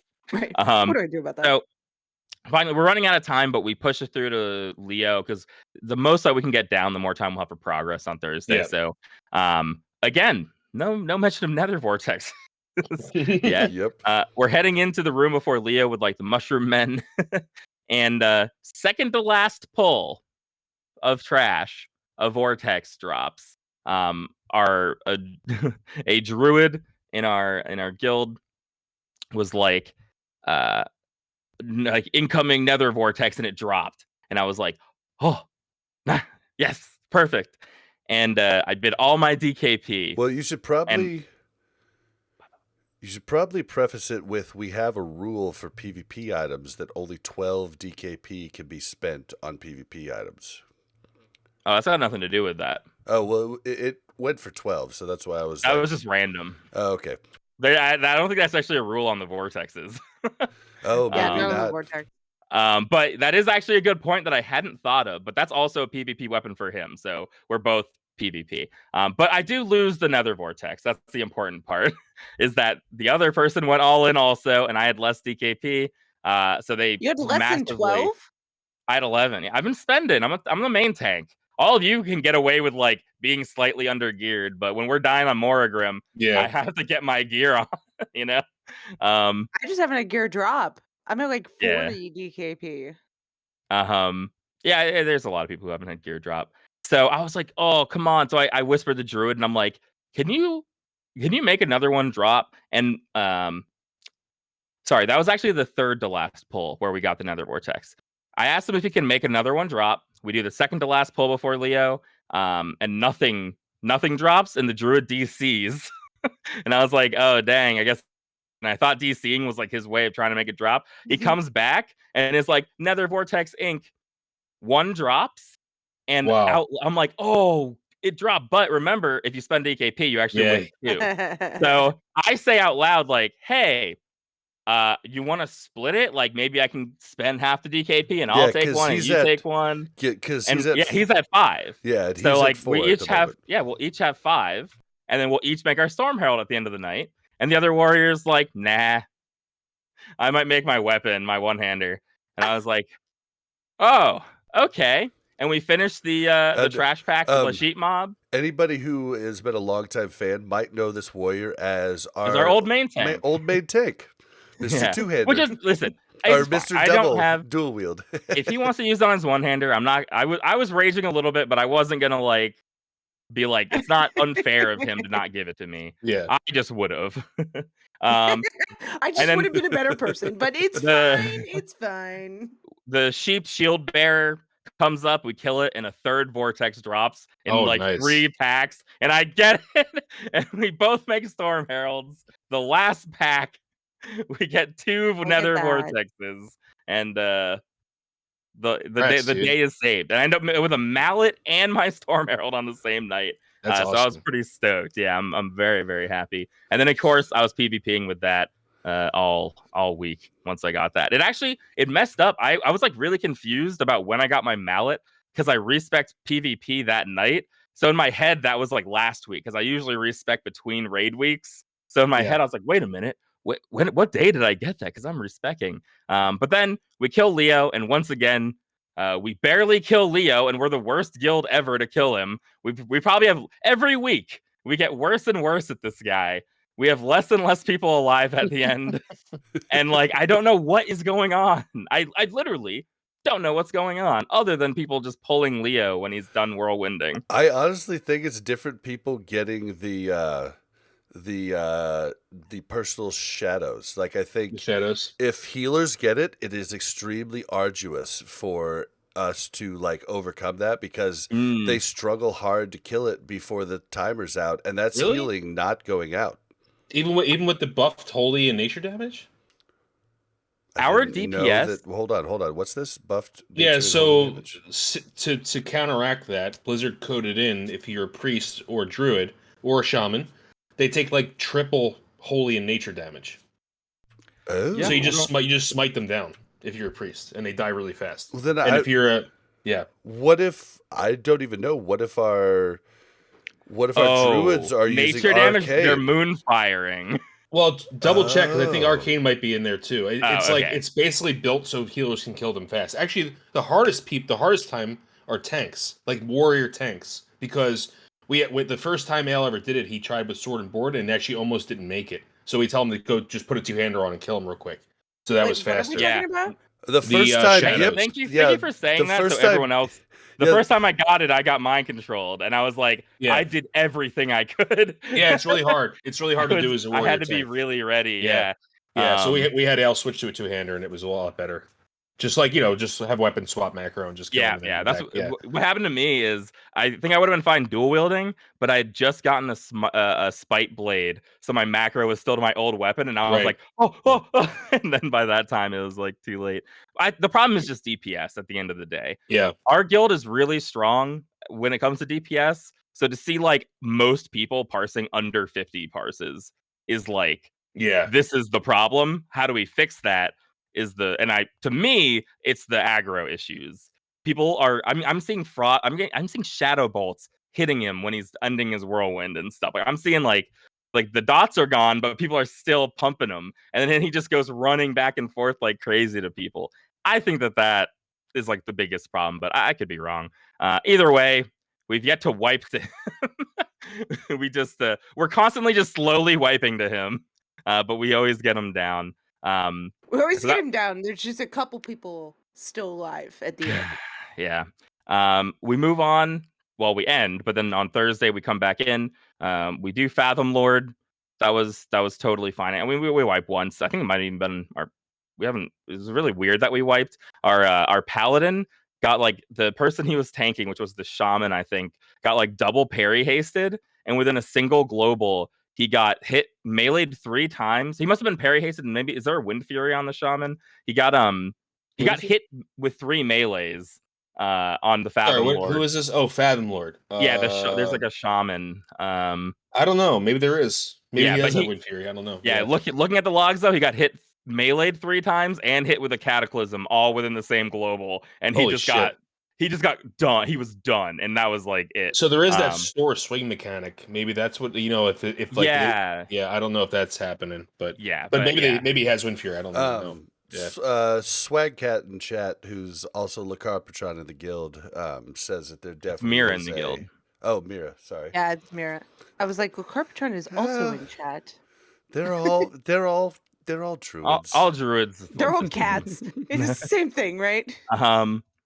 But yeah, so that was pretty intense. But then we go to Moragrim, and I'm very excited to tell you about the best wipe. It took me some research to figure out what happened, but after some research, I figured it out. So we're totally destroying Moragrim.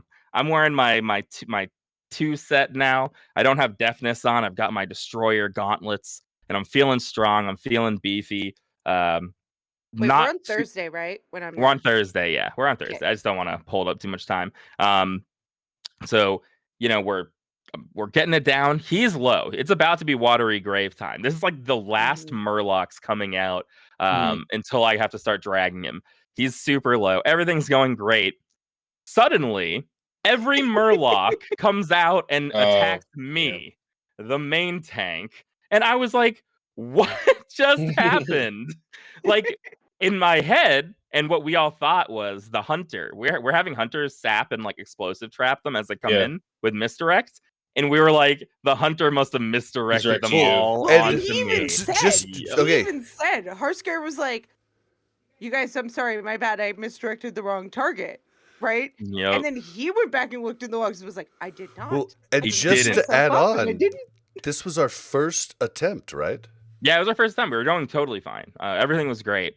So I did a little research Healer. today. Let me tell you Oh, something yeah, you can from go. a healer perspective here, though. I'm Yip's healer, right?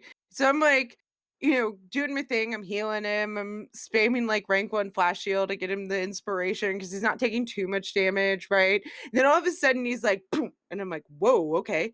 And then it's like, boom, bleh, dead. And I'm like, what? Wait a minute. Hold on. I know I'm in a hotel. I know this could be lag, but no, he literally just died. Like, You what weren't do I listening to me. I called it out super early, okay? I was heard like, it, but what "Oh, was I gonna do? the Murlocs Every on me. Murloc is coming Murlocs on this me." way. They have an armor shred. It was over. Like, Yeah, by they the fucking time- slap. Those guys do Yeah. slap. Yeah, so there's nothing once that happens. So, right. We're looking at details, and he doesn't misdirect me. So I was like, all right, I'll look at the logs later and double check. And he absolutely misdirects our paladin for this explosive trap. So, I look in the logs, see when the Murlocs might have spawned. Look at what I was doing. Like, could a commanding shout have done something? Look through. After the earthquake, I health stoned. Yeah. And I pulled every Murloc to me with my any health unnatural stone. gain of health or resources is AoE threat. Yeah. Okay. But here's what I don't So understand. us telling everybody to health stone instead of the healer's healing is actually Thank like you. Here's not my helpful? question. Why do I get threat there, but our paladin who put out 10k healing didn't get threat? Well, with Righteous Fury on. That blew my mind. With Righteous Fury on. Oh, okay, Yeah. never mind. That's what blew my mind. Yeah, without Righteous Fury on, I could see how like defensive stance. I don't know if that matters, but I think it does. But like, I got 2,500 heal right as they come out. I can see how that could do it. Yeah, so defensive stance, the modifier does apply to it. Yeah. But paladins have a 25% threat instead of 50. They have like a lower threat ceiling than all the heroes in the game. But righteous, whatever the hell that's called. Yeah, it's like 60% or something. Yeah, isn't it, to counteract that. That's weird that you actually pulled off him. So that. Kim saying in chat though, it could have been timing, right? But he also had salve, right? Did he have salve or no? He did not have salve. Oh, that's good. That's good. That's good. But it could have been timing, right? Like I health stone before the healing. So I had threat, and then he did 10k healing and didn't pull off me. Is basically what happened. So that was just like, obviously I'm just gonna not health stone after the earthquakes, but that just blew my mind. That did you have thorns? What does thorns matter? The Murlocs weren't on me. I'm talking about the time before they reached me. Gotcha, they were going to him. Yeah, I was just thinking once they were on you, like once they're on me, we wipe. There's nothing we can do once they're on me. So but it was just funny because we always call it after the quakes. We're like Healthstone, and I looked up and I got hit to like 30%, and I was like, I need a Healthstone.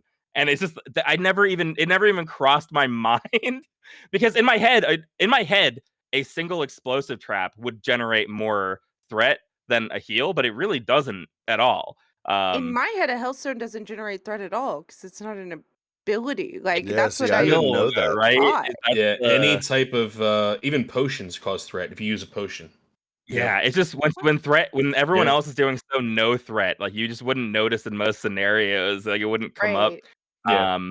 But hey, that actually it makes me kind of worried about if other people are popping health stones then too, if something else might go wacky there. But me especially, gonna not health Yeah, stone we right can lose after. a couple of the warlocks. Like let them die. Don't die You yet. cannot like Maybe not on that literally the fight. tanks, the healers, and the warlocks are what matter on that fight. Hmm. Yeah, Yeah. they matter a lot. But we wipe again, and honestly, I think the maybe prosecutor just died or paladin just died or I just died. And the third one we get them down. We had a So really bad watery graves. yeah, oh that's right. We What had happened. when Yeah. the Murlocs came out, we had 2 healer watery graves, and Oh, you then the love that. paladin died. Yeah, Yeah. It's gotta love wonderful. it. Um, so yeah, he's feeling a lot more comfy. I'm wearing not much more tanky gear, but I am wearing tankier gear now. And in my set, I'm like capped through defense instead of resilience. I just feel like I'm mitigating so much more damage, and then with the You are. weapon, my threat is not being hurt so much more than I would think that it would. So that was really good. Morgrim, we've got down to maybe we'll wipe once or twice, but we're pretty comfy there. And then finally, Lady Vash progression. And our first attempt was last week. We had about an hour of progression. Maybe tried 4 times. Really difficult. Last week, I was like, wow, we're going to need to work on Phase that. 2 messed Phase us up 2? last week. Yeah, phase 2 was just like, how do we get into phase 3 without 8,000 things up? Like we got to figure this out. And DPS checks hard on that fight. yeah, so it was pretty Yeah, tough. last But week there was like no hope in my mind, right? Like we were just like it was like I don't well, even know how we're ever gonna do this. I'll explain like where my thoughts differ from then to now. But basically, right on our first attempt, we got her to phase 3, and our phase 2 was just super clean. Like everyone really focused up. I don't know. I say focus up, dude. I'm getting made fun of by our bouncer No. in my guild. Makes me sad, but people do need to Hold focus on. up because the same people. What? All right. Well, to give you the DPS perspective, because this blew my mind. So, you guys, as being good, officers and, raid leads, were like, hey, if you are going to pull aggro on the walkers, is that what they're called? Walkers? The Fen Striders. Fen Striders. Striders. They're just so tall. It just feels like walkers is the right name. But like the Fen Striders, if you're going to pull aggro, switch over to the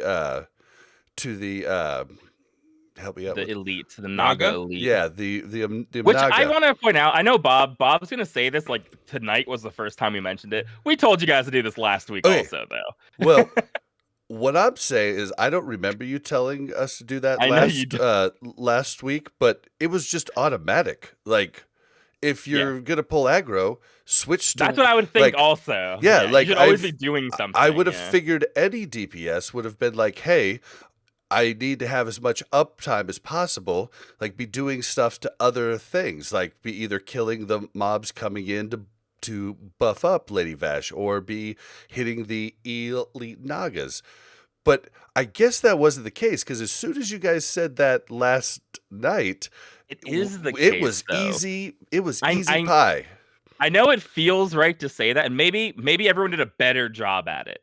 But people Maybe. were hitting the elites. Like people were definitely getting damage on the elites, but maybe people were just like trying harder to like get every ounce of DPS out because we suddenly went from and like over the night of progression, we went from like, oh, we can get to phase 3, which is new for us. And then by the end of the night, it was like we don't need hero on phase 2, and we can take almost as long as we want on phase 2 because we're just killing the things before like the next set spawn. So we went from like my biggest thing was last week. I was like, even if we kill Lady Vash, phase 2 is always going to be a problem for us. We're always going to go into phase 3 like, oh, what do we do? Like, we got to kill this, we got to kill that. Like, and It's like figuring the out one how to boss, right? Where recover. we end with like 3 people. 6 Exactly. I people thought it would up, right? always be like that.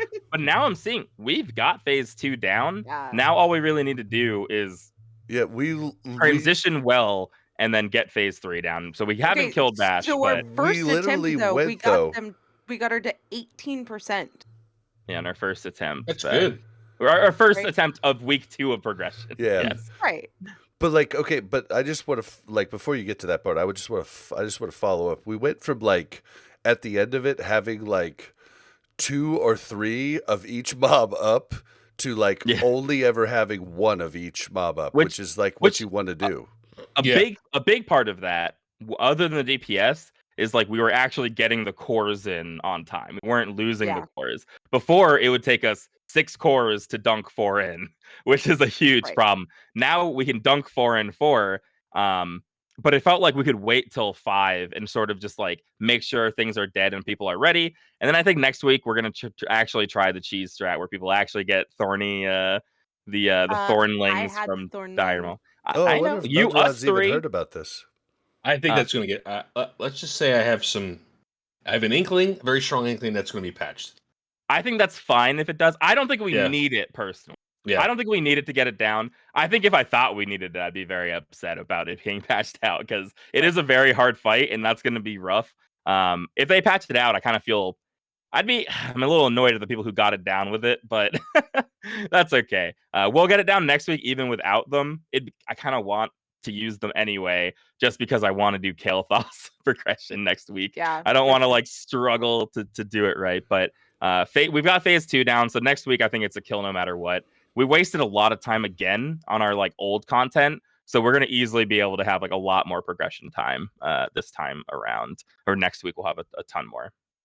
I think a couple things too. So I know okay, there was one instance where somebody like passed me one of the cores, right? And I was standing right next to the like little pillar thing. But you have to do it to like is it okay, educate me. Is it you have to do it in all 5 pillars? Like you can't There's put 4 all of them. pillars. Okay, You but do you it can't one at a time. right. So like if one pillar you've already put one in, you can't put another one in that pillar, Correct. right? You have to do, there's Yeah, yeah. there's like an electric line going from to Yeah, yeah. that. So I was standing by a pillar that already had one in. So when they first passed it to me, I tried to click on the pillar and I was like, "Oh, well, I can't do this." They're like, "Mel, pass it over here." And I was like, "Okay." And so I hit my macro.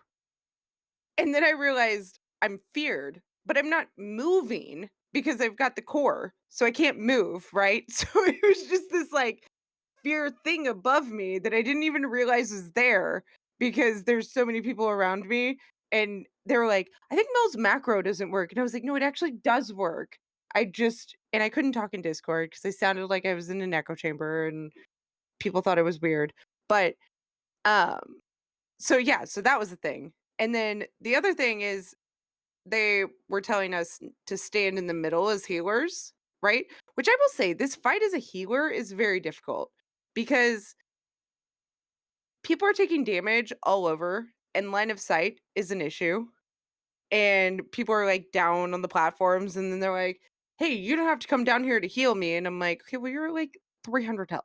Each of them have assigned healers, so you shouldn't have had to go down to heal them. I don't go Okay, down just to making heal sure. them. I mean, But- you definitely. I do but agree those that the pillars- people down there were saying they didn't need healers when they did for some reason. I don't Yeah, know they what they were definitely did. thinking. They're like, we don't need healers, and it's like their healers were like, because we've been healing. Yeah, they just don't Yeah. realize that they've been topped Right. off. But also the pillars make a annoying line of Oh, sight yeah. issue Mhm. on the platform, right? So like I can be in the middle of the platform and or if I'm standing by a pillar, if somebody's on the other side of the pillar, it will not let me heal them. And so like Yeah. that's super annoying. So then Okay, I yeah, find I hadn't myself thought like just about the running around. LOS of the pillars before. That's actually good Yeah. knowledge to have. Maybe we hold things in a better place for that sort of thing. Should we call them Yeah. pillars or should we call them hoops? Because Pillars. Because you dunk in them. So I'll never know what you're talking about if you say. Yeah, if you say hoop, I'm gonna be like, what? The No. problem is like how many analogies make? Like when we say put on my frost gear, should someone gonna be like, yo, put on your well, Right. I mean, our best attempt was 17%. And I think we do get it down next week. I think. yeah, to I address think we do. I mean, It looking sounds at like the it. Yeah. Oh, looking and at also, the improvements that what we we made did- from week 1 to week 2, I think we can all agree that we always do that. We always go week 1, like first attempts where we learn the fight, right? Week 2, I think we always do much better. well, And then I think we get it. I But do we want to also shout weren't out using, one other person, though. Viscount, aka Vizal, our elemental shabby, did a badass job at kiting the Really good job, the the Fenstriders. Fenstriders. Yeah, they have the perfect class for that. Yeah. Yeah. So that well, went that really was one thing I was gonna say too. Sorry, yep. Are you gonna move on? Or No, I'm trying to talk about the fight. Okay. Me too. Really quick. Kim pointed out, and I think another reason we'll get it down next week is we did not do the thing where you pull it to the side and get more DPS in phase 1. So we did that the first night that we did progression, but we were like, this is annoying. Let's just we need to see phase 2 and 3 anyway. Like we're not even at a kill point yet. So we've been taking it in the middle. Oh, so because she has to walk back. She has to walk all the and way you back, get and like you can get extra another DPS. percentage. Yeah, okay. You can get a couple more percentage out there. So I think that combined with how we're doing, I think a kill next week is a no-brainer. And then we'll be 9 of 10. But right now, and again, I don't care. And obviously things might change when we have everything down. But we said earlier we're falling a little behind. Normally we're like top 30 to 40 on our guild. Right now we're like 133 on our server, our guild. So we are falling a little behind. It could be because we decided to go Vash instead of Kael'thas first, right? There could be a lot of guilds sitting at 9 of 10, and we're sitting at 8 of 10. But I'm super happy with how progression went, and 8 of 10 is really nice. Since last week, only 300-ish guilds have gotten to 9 of 10, and only about 1,000 guilds have gotten to 10 and 10. Still leaving well over 10k guilds, our 8 rate, to 10 or lower. Our rate of getting 8 of 10 also ranks us. So if we got 8 of 10 after another guild, then we're lower than them on that as well too. So we're going to be looking lower than 8 of 10, 9 of 10, 10 of 10. But that's all I meant when I said earlier we were falling behind. I'm super happy with our progress and how we've been doing, especially when we're raiding 3 hours twice a week, and we missed a night of progression that first week. So very happy with that. Also, to be fair, I think it's really fun. I enjoy it. I think it's exciting. We're all going to be very excited when we get Lady Vash down. And I love that. I love the fact that we're actually having to progress and not just go in and destroy things. But one other thing before we move on, one other thing that I think really helped us was, so for me, standing in the middle by the boss in phase 2 seems like an awful idea. Why? Because the boss is there, and I feel like I should not be and the that cleave close to the boss. and the cleave of the Nagas.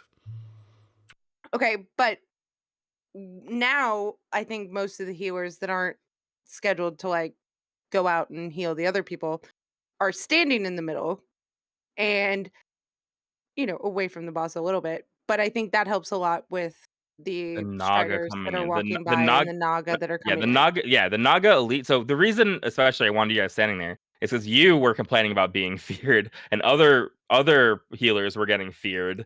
But it's like, well, that's that's the Fence Strider doing it, right? So the more you're in the middle or the more you're on the outside, the less it happens. But then the other thing is picking up this dang elite Naga. It was so annoying with everyone everywhere, and it would just ping pong between people. So having everyone more centralized helped out a ton with that.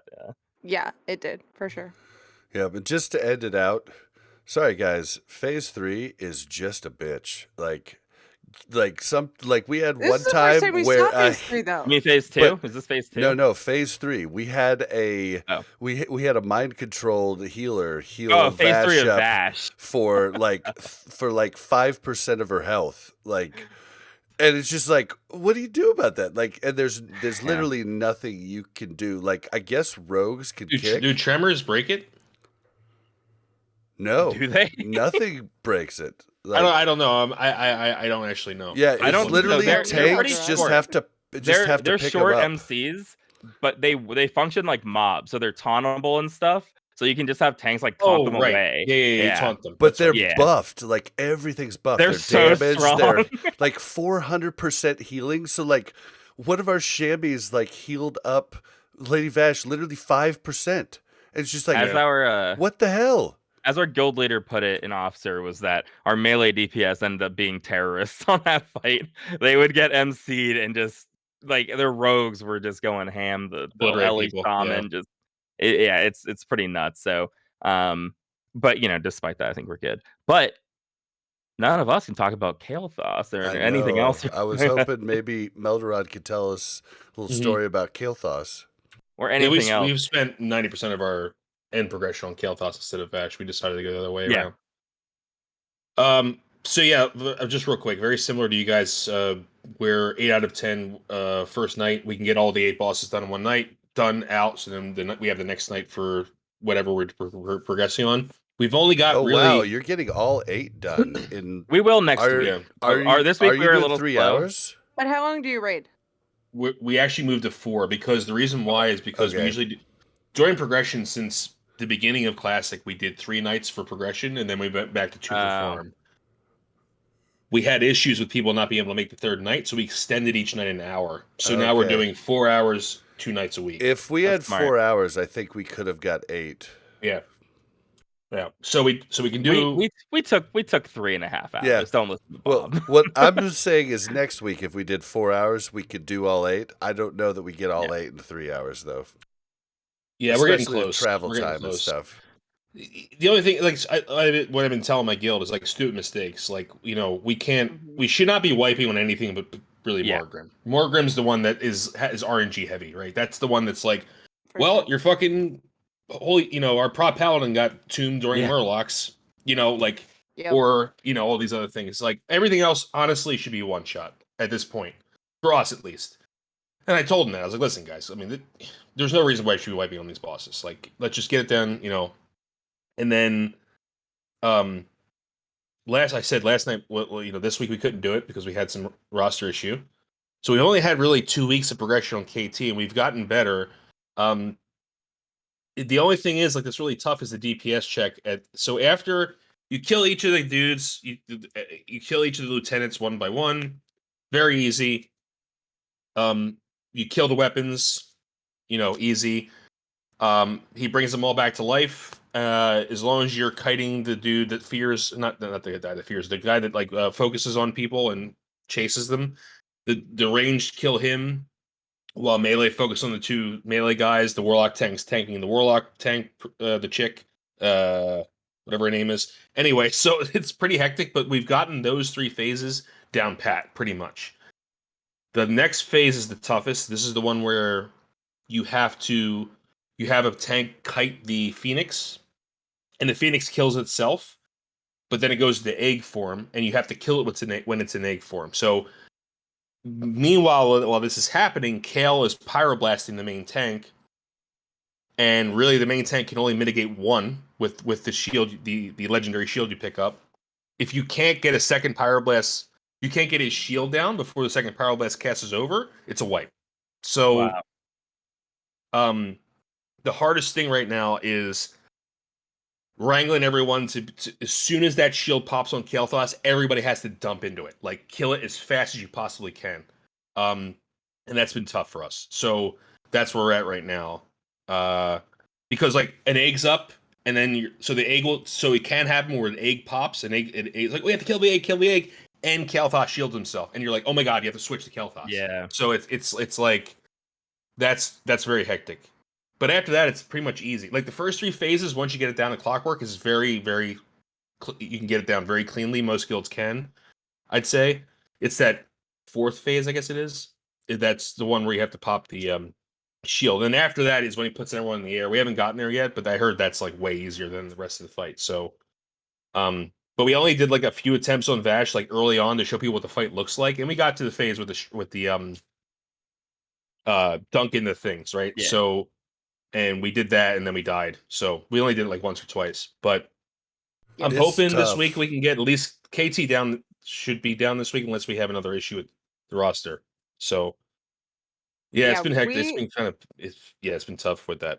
So we only got to phase 2 in our first night of progression, right? Like we Yeah. always died in phase 2, and then this last time we got to phase 3 every single attempt, which Yeah. was great, right? Yeah. Like that's good progression, right? Like we were at phase 1 getting to phase 2, and then now we're getting to phase 3 consistently. So Mhm. I feel like we're in the right direction. I don't know. We had a couple that we didn't get. We just they just called wipes. They're just like wipe it up, wipe it up. Oh yeah. I mean, if something crazy Yeah. happens, right? Like if our main tank dies, or Yeah, it's kind of like if we're actually trying to get a kill and we're like messing up phase 2, it's kind of like yeah, like Yeah, you it's know, like, if just you like now, stop. you know, we'll- yeah. Once you know you can get through the easy phases, like there's no reason. Oh, we got 4 people dead at the beginning. It's like, like what? never mind. Yeah, It's crazy hearing about TK though, right? Because I Mhm. feel like, or KT, I feel KT, like sorry, yeah. I mean it's all in TK, KT in Yeah. TK. KT That's the and problem. TK, Kale right? Foss, if it makes it easier. Yeah, Prince no, Kael'thas. but I feel like it's crazy hearing about that, right? Because Melderon's like, and then this, and then that, and then that, and I'm like, wait, I don't know any of these things. I don't know what Yeah, you're it's pretty talking about. scary. We have like a whole It's other very boss scary. Yeah. to learn and Yeah. then do. The end regression is like pretty legitimate, I feel like, in this. Because like I we're not a loved bad it. guild, I don't think. Like I think that Yeah. we're a pretty solid guild with really solid players who parse like we parse well. I mean, in I I don't don't know, in parse top level well. guilds, people feel bad about like 85 parses and 90 parses, but in reality of like across a population of players, that's a very good, decent Mhm. player. Like that's a good Mhm. player. So for to struggle like this much, even against like DPS situations, it's like these are hard fights. Like they're not simple or easy. And This is the for first real progression classic players have seen, in my opinion. yeah, Yeah. I Agreed. absolutely Yeah. agree. Yep. Yeah. Well, I mean, Nax. Yeah, but Yeah. World kind Boss. of Nax. Some- Kind of some Nax, nice right? world Like, boss. but Nax, I feel like Still way we less also felt mechanic like, type of stuff, though. yeah, right?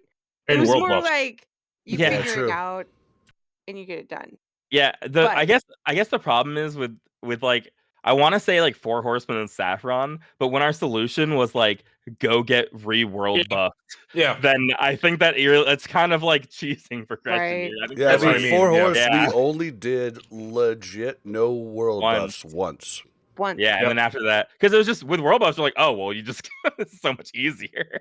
Why would I ever want to do why it? would the you other way? not? Right? Yeah. Like, why would you not? Yep. But I've never looked at my parses. Okay, never mind. I looked at them once, I think, because Bob showed them to me and how I could look at them. I don't even know how to look at them. I don't know that I want to. It's good to look at other people's parses. In That's my like opinion, it's good to look at logs for At the s- reasons to improve your play. Okay, but At the logs, same I time, feel like, though, can tell you a sometimes different story. depending on your job, like parses don't tell the whole story. You know. I will say healer logs are probably the hardest to parse through and Yeah, gain actionable information. Like for me, I can literally just look at like my cast per minute on abilities and determine how well I played in a fight. And Right. it's like really easy as a prot warrior. And For Mel, you're a tank DPS, healer? Are you a tank healer, Mel? Mel does heal me usually, I yeah. heal, yep. Yeah, tank healing is it's like it always looks terrible in parses. Right, Yeah. I heal, yep. Yeah. But I also like circle of healing everybody because I'm the only circle of healing person that we have. Oh, okay. So, like during trash, like I look like a god. I'm sure, right? Like, Yeah. but during boss fights, like I'm like rank 1 flash healing, yep, until I need to do something else, right? And You keep an inspiration on me and yeah, I keep Yeah. inspiration on you, that's which like that's the doesn't trouble with heal parses, but it's kind of the trouble with I guess like prot warrior parses now too. If you're looking at just heals per second, or if you're just looking at like DPS, I think a lot of prot warriors who stayed prot from Fury prot are like awakening to like my DPS isn't like my threat anymore. right. So like you Yeah. have people who are like optimizing for DPS when like their threat can still be much more because of most of our threat is generated by base skills and not like DPS gear. Like Right. you can only get away with so much. So it's kind of the same way where it's like there's gonna be stuff to learn, but it won't just be like, how do I get my heals per second higher? How do I get my heals per second higher? Right, like that's Yeah. just never been my motive, right? Like Yeah. my motive is, did Yip die? Okay, could I have done Yeah. something to prevent Yeah. Yip from dying? Exactly. I think we had this conversation way back when we made the Shaman Discord about healing parses, and Mhm. you know, Egregious, who's the co-chair. Actually, he's the chair now. I stepped down from that position, but he's like, you know, he's a how can I put this? Very hardcore player, very sweaty. And to him, healing parses are like very important. To me, they're not as important as long as people aren't dying. Like that's the thing where it's like if people aren't dying, then like okay, we're fine, right? But there are ways as a healer to cheese your parse. You know, it's 100%. yeah, and it's And like there are ways to cheese there's your ways to parse cheese your that parse as aren't as DPS. beneficial yeah. to the raid, Well, right? and- Like Right. sometimes cheesing, like I could circle of healing all freaking day long, and I could get a parse just Exactly. Well, like go and crazy. there's ways to cheese your parses as DPS. Like they call no damage on certain mobs. You're on lock, and you're like, well, throw 2 dots on it. It should be okay. Exactly. You know, or like getting double Gibbs lusted, face right? during that, Yeah. like I'll throw this during it. but Gibbs like, it's what everybody does. It's what I complained about that time that we were talking about 4 horse and like a lock put a dot on really quick before I was able to get, and then if your tank makes one mistake, all of a sudden it's a wipe, and that's Yeah. that's the problem I with just parses. have a problem. I have a problem with parses during progression. That's my personal opinion. I agree. I mean, I personally have a lot of problems with like any raid shenanigans during progression because it's like any amount of wasted time is just like a pull we're not doing, and it's not fair to everyone else. I mean, like, but sometimes killing the mind controlled person is appropriate. I actually, unironically, do not approve of it. I don't either. I get but I'm not tells gonna that I'm make a supposed big to deal kill out of it. people when they get mind controlled. I'm like, I just don't answer. I'm like, no, I'm not doing that. When we're I'm in kidding, progression I'm and we have people like purposefully killing MCs, to me, it's just like you're wasting way too many people's time. I know it's little, It's but like funny once. yeah.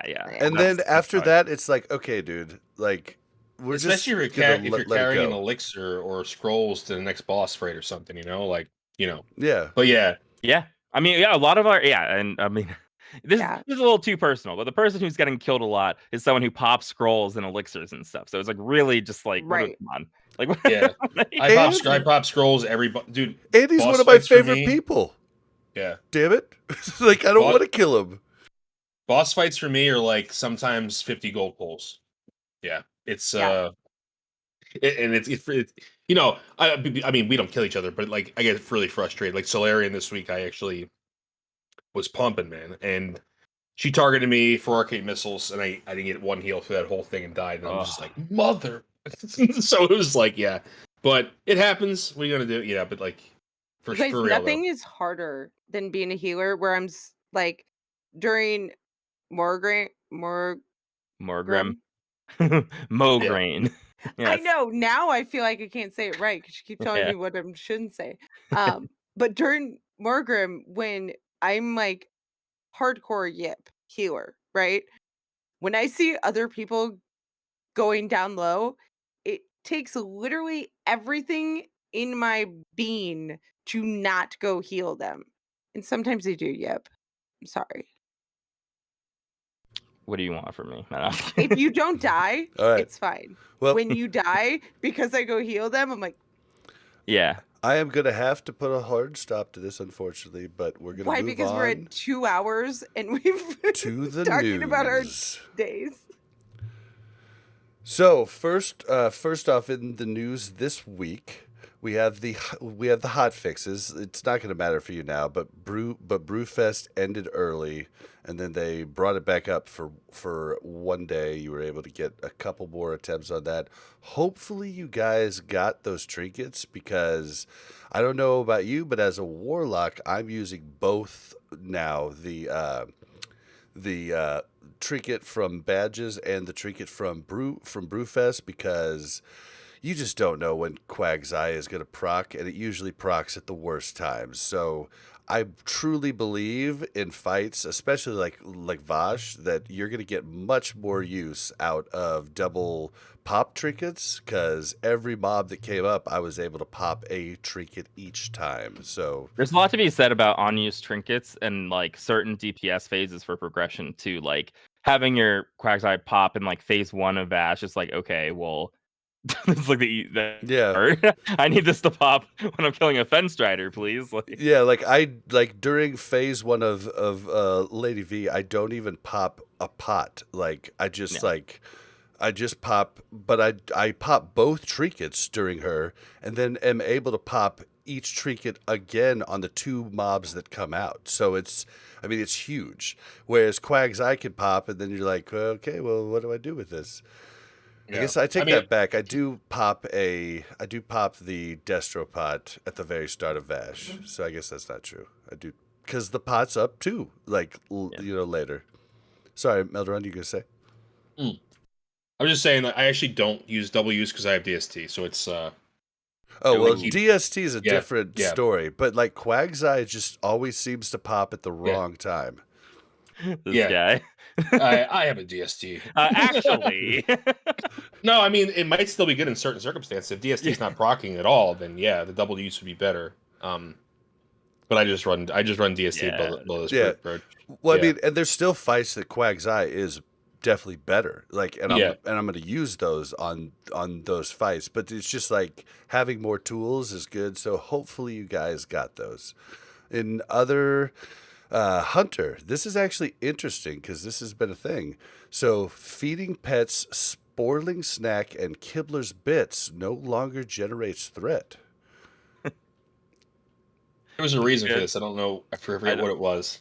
I forget what the reason was, but I always remember people asking if that worked, and and everybody was like, "I think so." Yeah. Yeah, I'm not super familiar. And then WoW Classic as a whole, hotfix fixed an issue where some spells were missing visual effects. Interesting. So those are the hotfixes for the week. Cool. And then on the next one, which is actually really interesting to me, and I'm actually excited about, because I thought this should have come back when TBC was first there, and back when WoW Classic was like first re-release. But Blizzard says that you can now go back to pre-mains, so you can now do like large groups, and they're actually going to force people in groups of 6 or higher to be against at least another group of 6 or higher. If only. I know. What a shock. Revolutionary. No other games have ever thought of this idea before. I'm glad they were able to revolutionize and fix this problem. That's been a plague on our society. I'm so glad, finally. So that means by the time Classic Mop comes out, we'll get the server situation figured out. Yeah, we'll figure it all out. This is like, there are games that still don't do this that just like blow my mind. Like, it's any person who plays a lot of multiplayer games, any game that will put a bunch of solo people against a group, you'll never have fun. Never. Yeah. And like, it's just absurd to me because it was literally what we were asking for in original vanilla and original TBC and original Wrath even. When Battlegrounds came out. Okay. Doesn't this make it though? So you will regulate yourself and that's only fine. Have a group of 5. That's what's exactly right now. Yeah. You're perfect. You would be crazy. Like, say you're gonna do to go in with a group of 6. Yeah, say you're gonna do a Wrathy Basin, you would be crazy to go in with a group of 6. Yeah. Because you're probably going to get matched against a group of 14 or 15. Whereas Warsong Gulch, maybe 7 you can get away with as long as you have the critical rolls and you have a good flag runner. Like, maybe you do that. But you would never mess with, like, you're going to get 6 the full. Yachts or Narathi. So, it's going to force people, and we'll have to test it to see how good it is, but it's going to force people to actually make the full group or to just stick with a group of 5. And I love that because, like, now maybe you'll get multiple groups of 5 in Arathi Basin, and you can have kill squads that actually travel together, work on their own, like, you know, their own strategies. Okay, minor concern I'm thinking of right here. Me too. So all that stuff that we occasionally partake in, very, very rarely do we use this exploit where we queue into the same battleground together as groups of 5. Shit. Imagine now if we do that, we will never be against a pre-made, and we can be a pre-made. So they need to do something to fix that. Do they though? Holy crap! I didn't even think about that. please, because that will be I the new. If feel it's like possible, that will be the new meta. Like right, so maybe some of the horde will transfer off, and we're beyond that hey, conversation, Mel. We've yeah, given up. why not? Everyone's given up on. I haven't given up. I still have hope. My thing And is that okay, what does this do to queues? What if you have a 6-player probably make queue, pre-made queues longer. It'll make which is Which pre-made queues they should fine, be. longer. It's fine. Yeah. but Um, how long? Like, is there a cap?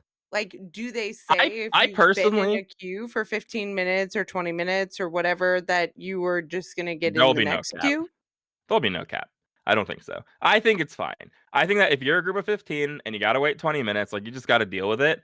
Like I've always said, I still think that for like honor grinding and stuff, that 5 and below thing is great. You should just be allowed to play with a full group in some Agreed. capacity. I don't think that like everyone is always running a 15-man Arathi base and all the time, but you should be allowed to do it. And this is Right. like going to be good. You'll have a longer queue, but you'll at least be able to do it. I thought it was so it's just like not wowed and not allowed pre-mades whatsoever in any Yeah. way. Yeah.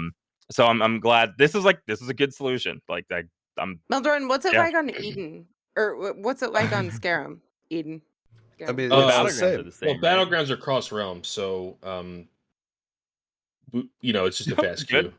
Yeah. Okay, what's it like as a Mel horde? knows this. I don't know what she's talking about. Really quick to divert But I mean that. as a horde.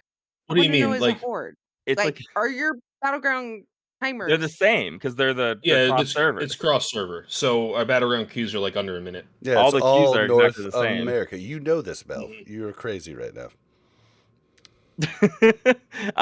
The Kibler's bits created 5,000 threat toward the hunter, which hunters could use to tank misdirect. Nightbane's smoking blasts. That's what it was. Okay. So people could use that's. I wish were taking advantage of that during all those like the third care group that can't do Nightbane Yeah. could have abused that pretty well. I think, or Oh, like man. without a warrior, I feel like it's way harder to do old Nightbane. I guess they waited to fix it till they nerfed Nightbane. That's kind of weird, right? But whatever. Oh man. Oh well, now I'm worried about. Wait, See, okay. You know what? Like, if we just had rated BGs, then, and that gave the same like points as Arena, then like maybe it would Wow. discourage. That's a great idea. You know what game does that right now?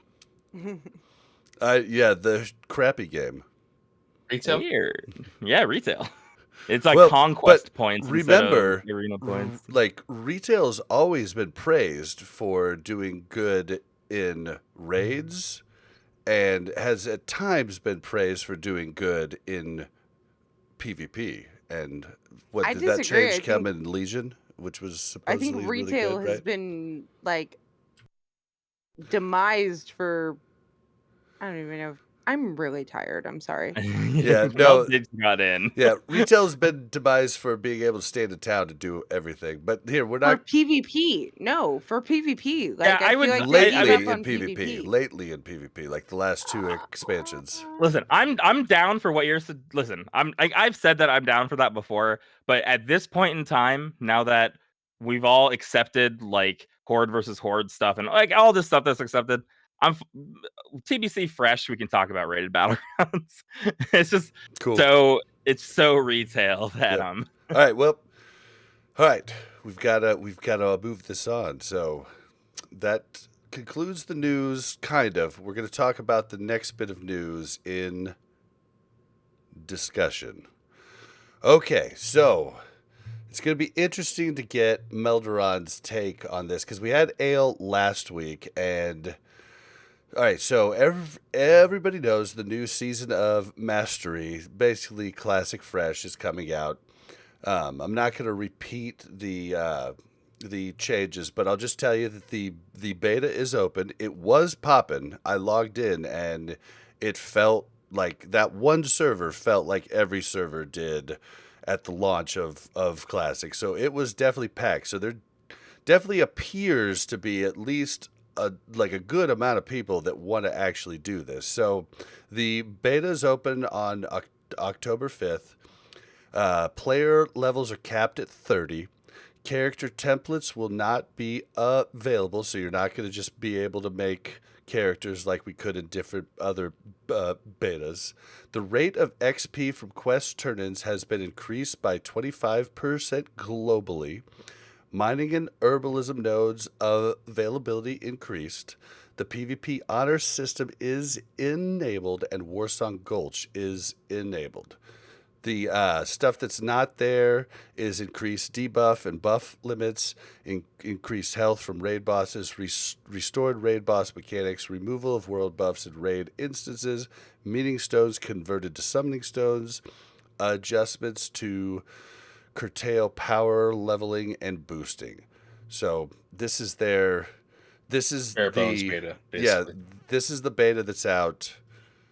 Do you guys want to talk about it or what? Yeah, beta's out. I mean, this is like the stuff we talked about last week, so I'm mostly interested in. Mel and I have given our exhaustive look at these points. I'm interested in what Melderon's doing. I also want to know if Same. Melderon's going to play this. Same. I want to know all of we want to know all of your thoughts just on what happened because we talked about it. We want to give you the floor to talk about what you think of what they're doing. Because you were on the episode where we talked about, the Asmongold every change thing. So, Yeah. what do you think? I think Al and I are on the same page. I didn't hear. I've heard him talk about this. We talked about this together. So, I see it as two pillars that are existing, and one of those pillars that they're trying to build is a harder environment, more harder rate environment, with more mechanics, higher boss HP, no world buffs. Okay, that's one pillar. The second pillar is they want to increase the cadence. I think those two pillars are diametrically opposed to each other, and I think they are going to cause problems. I think one or the other is great. I think both of them at the same time is bad. Because I think what's going to happen is it's going to be like TBC rating. It's going to be much more difficult to progress. We don't know. I don't know how many more mechanics are going to be added. I don't know how much health they're going to give the bosses. But let's pretend right now it's like KT and Vosh progression. Let's just pretend each tier is going to be kind of like that. If that's the case, and you won't have world buffs to help you along, and the cadence is faster, I think what they're doing is setting up an environment where most guilds are going to have a hard time catching up and staying competitive. And it's going to burn people out, and I think Classic Fresh is dead before it even starts, if they consider to do this the way it is now. I have a whole other argument on leveling that is kind of related, but not. I believe that Classic WoW leveling is an institution, and I think messing with it in any way is like painting a mustache on the Mona Lisa. That's my personal opinion. I got sick to my stomach when I read that. Personally, But I do you think not think that increasing XP for it's a year, right? So they're looking at doing seasons. right. So Is what it that's the seems issue like. with cadence. Like I think together the two things are bad. I think one or the other is fine. I think that if you do cadence, faster experience, even with leveling, I think if you do a faster cadence, you have to speed up leveling. I think in some way. Yeah. I don't like it, but I think that's what Right. you have to do. My issue is if you do both of these things together, I think it's going to hurt people in the long run. And I think I'm looking long term, and it sounds great like right now, like, oh man, harder raids, no world buffs. Also, no world buffs totally annihilates, kills any speedrun meta. And that sounds like, who cares? But I'm there's not a no And speedrunner let debuff me guild. bring limit it. either. Hold on. Or buff limit. Yep. On that thing, let me just point out, like, your guild's falling apart now with actual, like, progression. Like, were the WoW Classic raiders really looking for a huge challenge, or were they looking to have some beers with some friends and live back in the past? As much as I hate world buffs, I think it's the latter. I think people wanted to just blow through the content, and I think that look, I if enjoyed it personally, and then, like, I was Yeah. so invested by the end, I stuck it through for Nax. But Yeah. would I have done that if, like, I got to Molten Core and it wasn't like happy fun days? I don't know. Like, I'm curious. Well, I wouldn't have done that if we weren't going to TBC is my thing, right? I would not have stuck through the progression in Nax Well, if I and I wasn't don't going to think TBC. anybody in this But season of Mastery is gonna stick through next. Like if they're not gonna progress them on to TBC, I don't like. I think the game dies just like private servers die at AQ. Well, it's supposed to die. It's a year-long it's a season. season where you Yeah, die. yeah. I don't and then think Nax that gets character much will looks get at all. shipped. That character will then have a choice to go to classic era servers, TBC classic server era servers, Yeah, Wrath of the Lich King servers. Yeah. Go to retail with your new level 60. Like it Yeah. doesn't. They're gonna send Right. you off wherever you want to go after.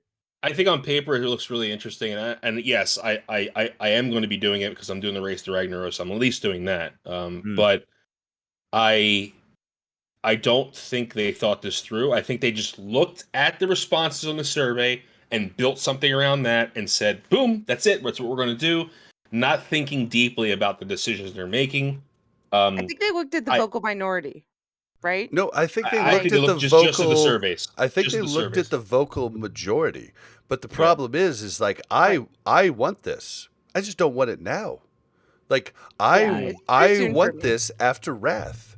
Like I just don't want it now. Like that's the whole problem. Like the people that want this, I think are sticking with TBC and waiting for Wrath. That's what I really feel. Yeah, I think their audience is wrong, right? I think what they want to do is play to the people that are moving to private classic servers, right? What they're actually doing is playing to the people that are still playing TBC that are like, that would be great, but it's too soon, right? Yeah. Like, And I want to hit on the speedrun thing again because like most people are not in speedrun guilds. Just like most people don't play in the NFL. But what do we watch? We watch the NFL, right? We don't watch Pee Wee football. We don't watch high school football. We watch the NFL or maybe college. I'm not a college guy, but Yeah, I'm not a college guy. what I'm trying to say is that whole speedrun meta was a hype train for everyone else. It showed people how to play. It showed people tricks on bosses. And as much as I hate world buffs, that's gone. You won't have any of those onslaughts coming back now because there's no world buffs. You won't have any. So that's fine. And that's fine for me. In a dream world, though, Let me counter you though. Wouldn't you want to see people excelling in the hardest conditions possible? Like I know you're saying that they'll be gone. I do, but I don't think they will. Okay, right. Okay, I guess so, yeah, like in yeah, ideal, yes, but it won't play out in practice. And let me add on to the counter there for Yip. Like, yes, onslaughts won't be back, but we saw what is beef eaters come out of nowhere in the phase 2 race. What was it? Beef eaters, beef something? Bar. Beef, yeah. Beef bar. And they Just came PVC? out of nowhere. Yeah, and we're doing some really cool shit. Like no, I think it was a bunch of ex Salad Bakers players. Okay, well, I'm just either saying, way, it's not exactly nowhere. I'm not sure. Salad Bakers? You might see other Beef people eaters? that like are like, hey, this is our time to shine. Like, so you could see other people doing things. I'm not saying it's going to happen. I'm just saying, like, we definitely saw some weird stuff here in phase 2 with SSC where they're just using the whole rage using rocket boots and parachute cloaks and like landing on the pipes and like walking down like, you know, that was new. But, yeah, you're right. But my point is Sarth covering this stuff? Like, Sarth was covering. They had like a weekly like update about all these things about who's doing this. Yeah. I don't even know what you're talking about right now, Bob. I haven't even heard about this. Holy shit! Yeah, really? like, oh, okay. Yeah, they. That's what I mean. Like, there's no exposure anymore. Like, no one cares about these things. Yeah, right. well, like it's. I can see that because I'll have to I leak you personally the didn't video. care. Yeah. I didn't care about speedrunning very much, and I would still watch like overviews of the new tricks people were using to like see what was actually adaptable to a real guild. But what created that? World buffs. World buffs created that. Yeah, I can see that being And I'm not saying that I would. Okay, like in my perfect world, vanilla only needs a few things. It needs more Black Lotus spawns, which they pretty much took care of. It needs Killing Mage boosting, which apparently is being under. I don't know how they're going to do it. And I think they're being lazy, and I think they're not going to do a goddamn thing about it. They just increase it quest XP to kind of counteract it, and trying to a different direction. I don't think they're going to do anything about it personally. And I think that it needs no world. That's my perfect bubble vanilla experience. No world buffs, no mage boosting, more Black Lotus spawns. That's all it needs. Battlegrounds in phase 1. Yes, that's there. So it's close, but I think that for me, for my perfect experience, but I think they're putting too much on the table, and I think the no world buffs and faster cadence thing is gonna hurt them in the long run. I really do. I really think it's This reminds me, not to equivocate too much, this reminds me of a TED Talk I watched in college in a class. It's Malcolm Gladwell's Choice, Happiness, and Spaghetti Sauce. And it's about how the main takeaway is there's no such thing as a perfect pickle. And he talks about how, like, in the 50s in America, we didn't have a lot of choice. And someone came up with the idea, like, with spaghetti sauce, like, some people like zesty spaghetti sauce and some people like spicy spaghetti sauce. And it's like, should you make a spaghetti sauce that satisfies everybody, or should you make different flavors of spaghetti sauce? And I feel like that's what we're getting into is we have a bunch of survey data and they're trying to make the perfect vanilla WoW. But in reality, what you're saying is, as a whole, it's just like, well, what is this? Like, what goal? Like, what are we doing here? And I kind of agree with that, because our takes last week, I think we're overall positive, but a lot of the positivity comes from, like, individual choices. Oh, like, you're doing this. This alone is a good idea because X. Like, okay, it's a shorter cadence. You have to do this. But when you add everything together, it's much different. Like, do I like harder bosses? Yes. But do I like harder bosses, shorter cadence, like, do I like all of these things? Yeah. They literally took all those, like you just said. Yeah, I don't think I was positive in the sense that I was saying this is what everybody playing TBC wants, and not what everybody who's about not every playing individual TBC. change.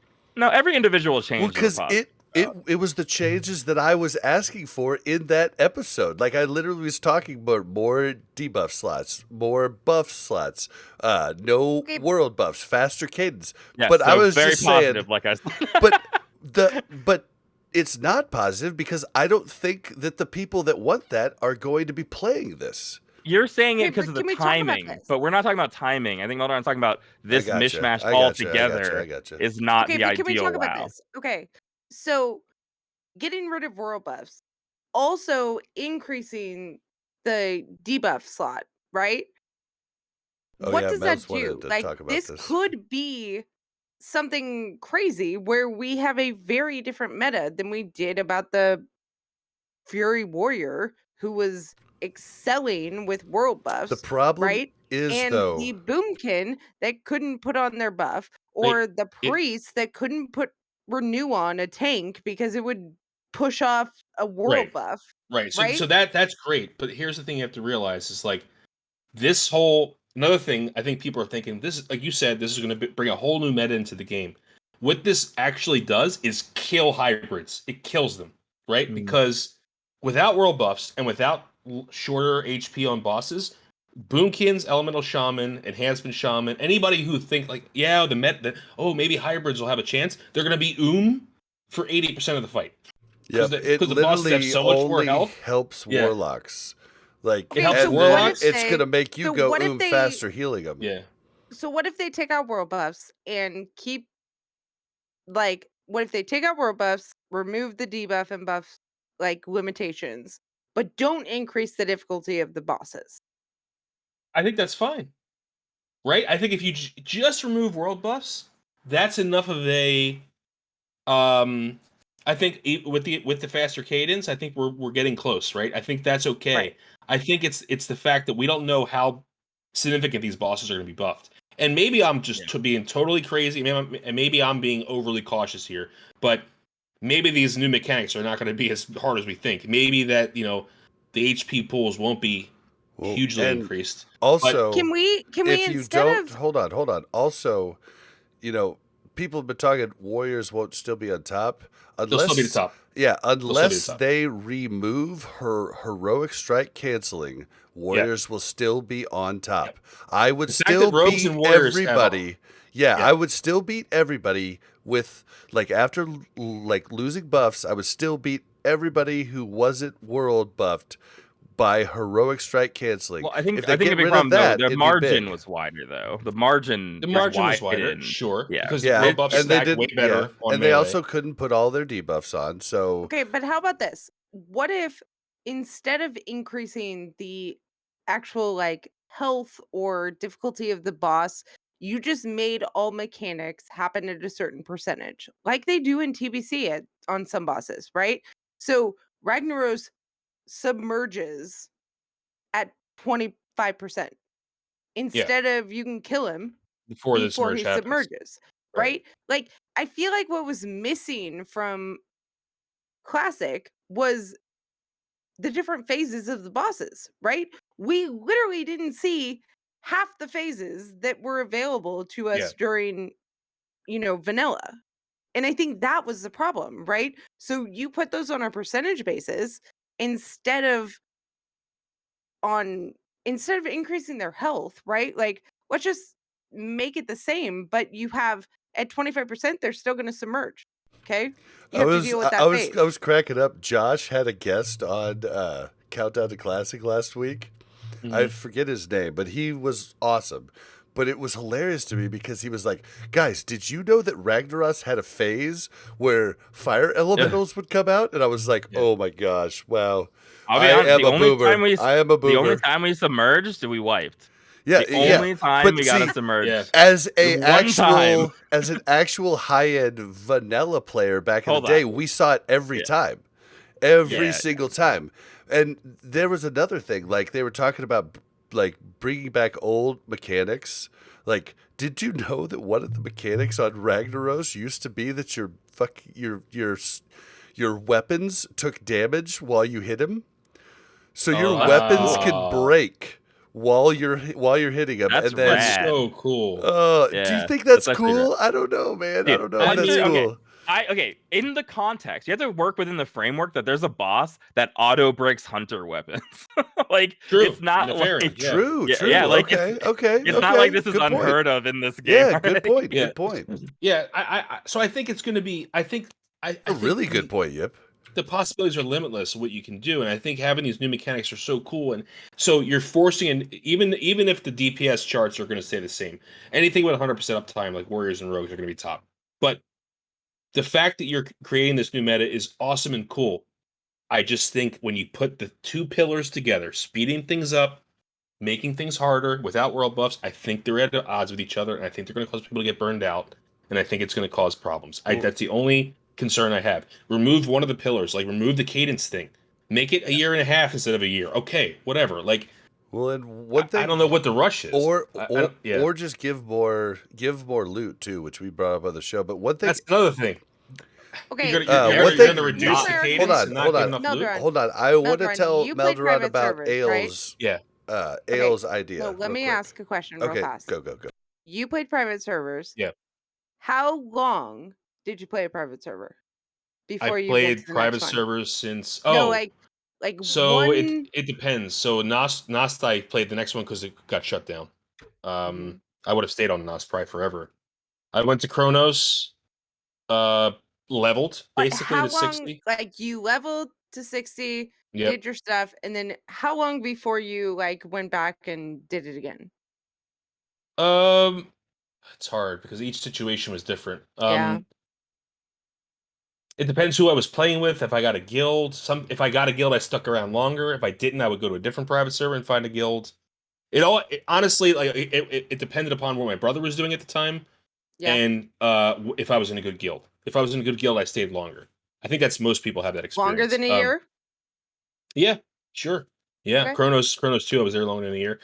But the thing with private servers is you never felt your dedication wasn't as strong. I never felt more dedicated to this game until official servers came out. That's when I felt really dedicated because it wasn't going anywhere. It was a stable environment. It wasn't going to get shut down tomorrow.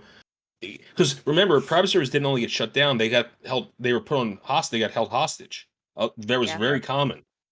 So I see your point. I know what the point you're trying to make. I just don't. I don't know. I can't speak for everyone else, but I don't. So I think you're trying to say some people are going to get bored if it's longer than a year. I think that's the point you're trying to make. And I didn't play But Yeah. I guess my whole thing is that I think for me, who didn't play private servers, Mhm. so I'm not their target audience because I didn't play private servers and I'm probably not going to go back and play classic. But for me, instead of increasing boss difficulty, I want to increase boss mechanics and not increase them, but see them all. See them. And Yeah. so if I don't increase the difficulty, but I gate the boss mechanics, then potentially I can still see all the content and still find a way to speed run through all of those mechanics quickly. Now, how long did Classic last? Was it 2 years? It was actually less. It was about a year and 3/4. Yeah, Yeah. I mean that was Okay. that's still a pretty long time. I thought And a there year and a was half. a And it was just lot over of that. lulls. Like, let's Oh be yeah. real, guys. Yeah. Like, we were all very bored at a lot of different times. That's because world buffs exist. That, in my opinion, that's why we felt bored.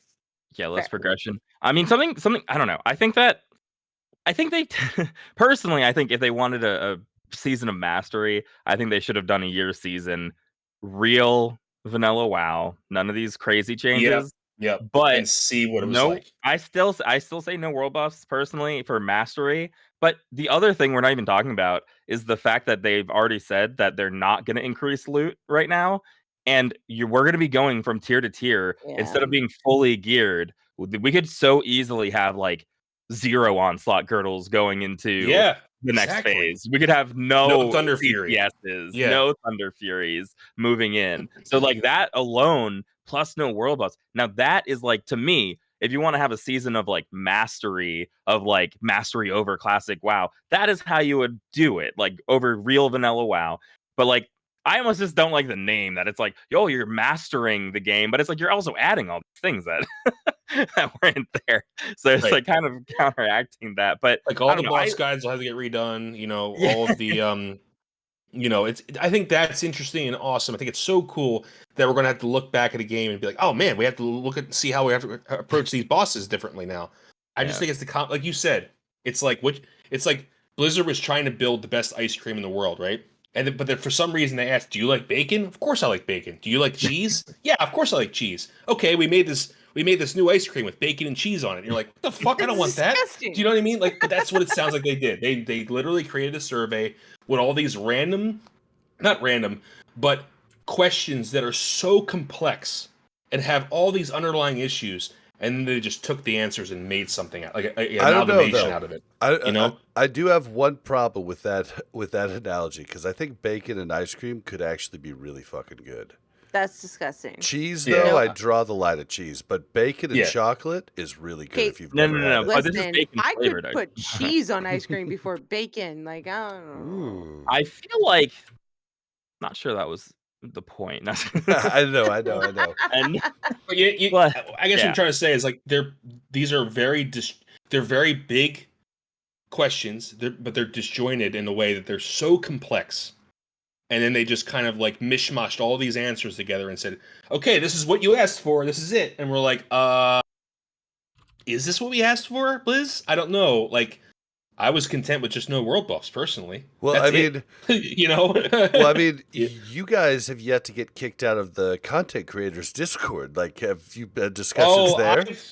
I have laid it down in there. I have, but no one responds. So whatever. Yeah. Yeah, well, I laid it down to a point to where I got kicked out. So no one. It's just the classic era. There's just not enough talk, and the times I talk, I had to argue with community managers. So I got over it. Actually, I was arguing with a lot of retail people too, who don't understand mercenary mode is something I didn't want in. it's so Classic. it's so weird. Like they should really Yeah. split that up because it's such okay. bad info for them. It's okay. Yeah, I don't know.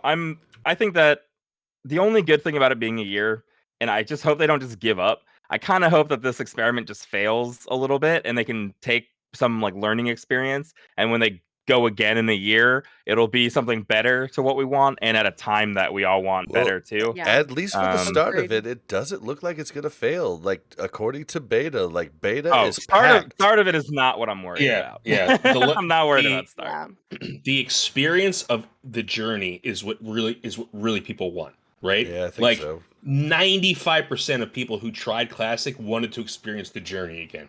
It's us. We're the weird ones who stuck around, Yeah. in my opinion. That's true. Okay, I but think- nobody. Well, I mean, we're Like, not they're that weird. very- There's 400,000 plus people raiding in TBC. So I mean, Right, but I think there potentially could be millions come back just to level. Right. But You what know? I'm saying Maybe. is that that'd be I cool don't too. think. Yeah. But okay, if they just wanted to level, they would go to the classic era server and level. No. No, why? You Got, want to there's- see all yeah, the people. there's more people. Yeah, There's and no one there's leveling. no carrot. There's Yeah. no Okay, carrot at the end of the stick. Fair. That's like But- Blizzard talking right now. They can just go to the classic era server. if Yeah, they that wanna literally is Blizzard talking. Bad Classic bell, Era was bad just, bell. was just a museum to milk money out of us. That's all that was. They should give our money Yeah. back. I have to admit, I didn't pay I for did it, not pay that money. but I feel like with them releasing Classic Fresh this soon, we were misled into thinking that Classic Era was going to be the way to play Classic more. We were misled into thinking that if you want to play a form of vanilla, you have to copy your character over. And now they're like, beta's out for Classic Fresh. Disagree that you were misled.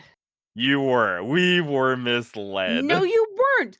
If you're gonna play classic We fresh, are were you gonna go in misled. with your 60 that has every single Nax gear like item?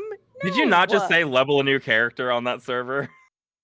All right, I'm here. just Well, let's saying if go. you want Okay, to. let's go on to the next piece. So, they had talked about earlier on they were going to do TBC like type leveling rules, but that's not the case. No. Just So Quest XP. yeah. Basically, we thought they were gonna like take away the amount of XP to level. We thought it was gonna be like TBC because that's what they said. But what it actually is, the only change is there's an adventure awaits buff that you literally see on your character all the way through 1 through 59, and it's 25% bonus on quests. It disappears after 60, so you can't take advantage of like the quest XP after. So if you just grinded the whole way, then you could just do all the quests and get a ton of gold. Like, so it literally only lasts until you ding 60, and that's the only change that they're making. So I've heard this is actually pretty good. I haven't actually like leveled at all, but I've heard you could skip quite a few quests moving on. So you could skip those like annoying quests that Aren't the be annoying honest. quests like the Rite of bane passage? classic, right? Where you're like, That's- I yeah. killed 82 boars to get 3 little or not just skins. okay, so just a example like at the start of human leveling, like trying to kill what's his name Augur. No. Even earlier, like in the starting zone, like the very last quest is you have to kill the main dude of the Yeah. guys with Defias. the Defias Defias Brotherhood. main dude, right? Well, you could just skip that now because This guy's an alliance player, by the way. I know. I'm Because- purposely not throwing anything here. I'm disappointed, but go on. But so like, whereas in classic you needed to wait around for that mob to spawn, and you're fighting everybody else to get it. Also, All right, here's like- my answer to that. All right, That's go. vanilla, bro. You're removing the soul from the game.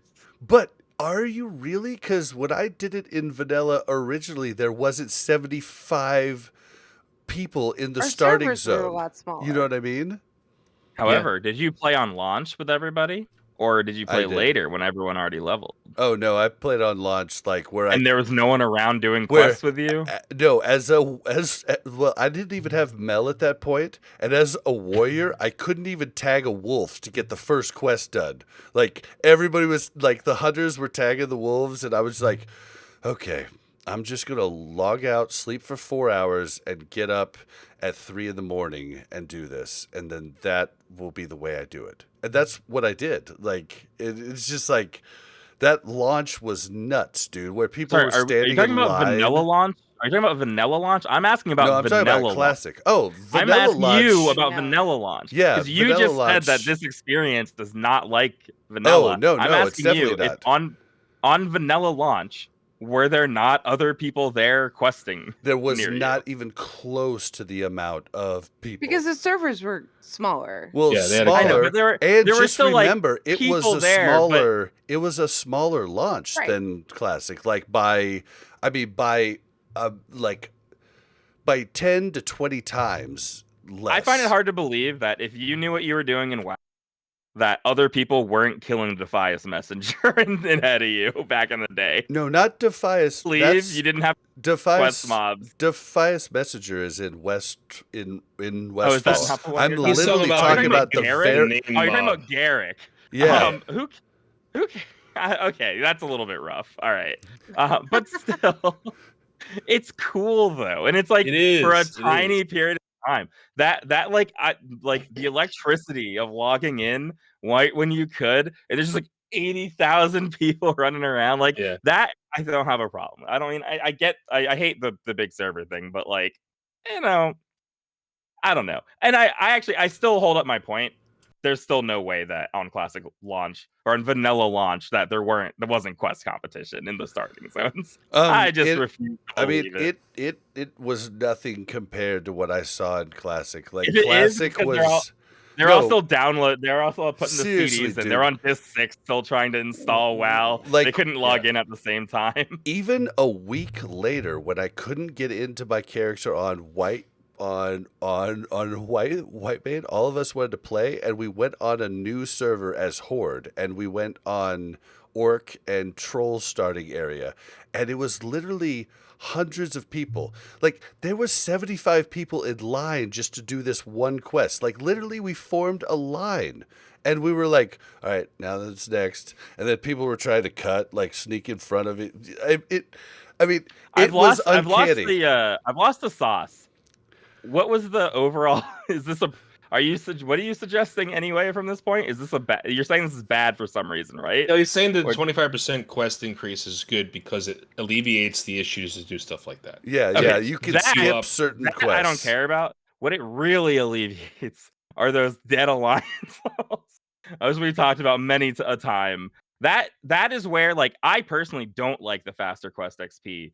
More quest XP for the early zones like that, because it's really easy to get through those zones. It's not even like you don't even play in levels at that time. I don't know about other people, but like I play in like quest chains. I was specifically talking about like the quests where one mob has to spawn type of deal.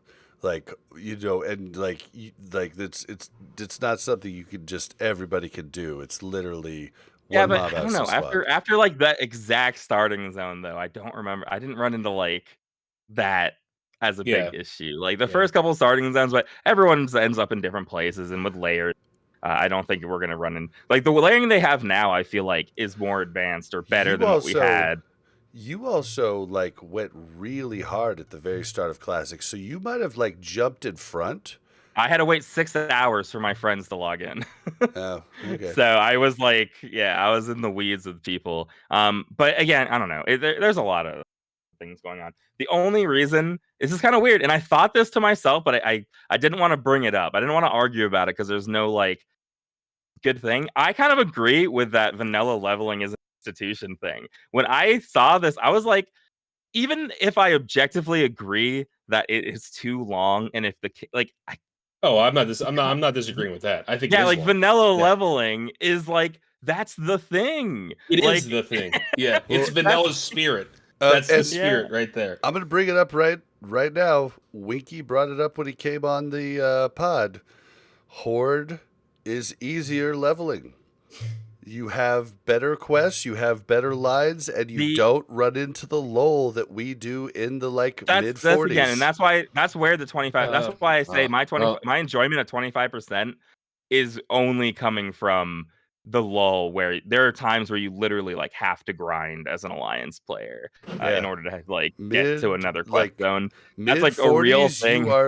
You are hurting, and I did 3 characters in Classic. I don't have a comparison of Horde though. That's the only thing is I can't say how much worse it is for Horde. I guess I don't have a comparison for Horde until we do have a slouch in the early 50s, I'd say. Is where we hit ours. Okay, do you hit a slouch though, or do you hit a slouch because you skipped all the green quests?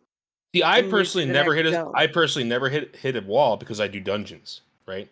I do Yeah. every dungeon quest, I do dungeons multiple times for pieces of gear. So I've never personally hit Yeah. that. But But we Winky does did that too. hardcore, right? Winky does hardcore. So he's limiting him. He can only do a dungeon once in hardcore, right? So I get his point, but he's coming from a hardcore perspective where 95% of players don't play that way, maybe even higher, 99%. Well, just right? okay, Yeah. just to like add on to that, Mel and I did each dungeon while we quested with our first our first characters. We did each dungeon at least 3 to 4 times. You still hit a wall? Yeah. Oh yeah. There's We definitely. also skipped a lot of quests, Bob. Yeah, I will say there's a wall, maybe not that bad. I just want to add in, I like the summoning stone meeting stone change for this reason, because I know Bob says he did every dungeon 4 times. I certainly did not venture to every dungeon because of how far they are. Like some of them, it almost doesn't even make sense going to when you're leveling. Okay. So like if they weren't gonna increase it, like there is that lull for sure. Yep. But just that alone, I think makes up for it. Okay, so I did venture to every dungeon, and remember the whole altercation I had with baby boy. I do. Yes, Yeah. I do.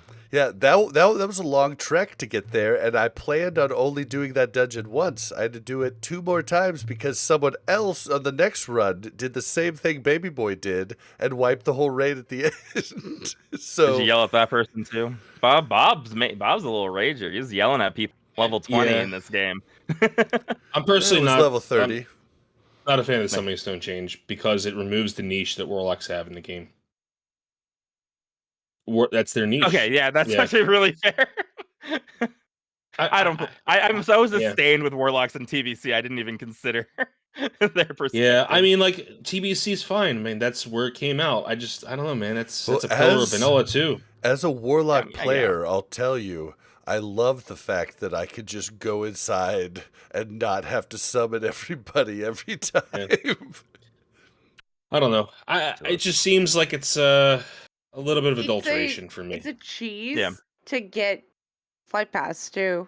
You have to think about that, right? Yeah. Like people are gonna cheese that to summon people who don't have to travel the world. And I guess it just depends on your what do you want? What do you want from this experience? Well, What do in you my head, want I'm thinking from about that? all my friends who all quit in their 40s. That's all I'm thinking about when I think about things like summoning stones, faster quest XP. People like us will level either way. Also, True. like Correct. That's what I'm saying. We're the Also, weird ones. We're not the audience here. Me and Yip talked about this, but we didn't talk about it on the show. So I should clarify because we did have this discussion about summoning stones.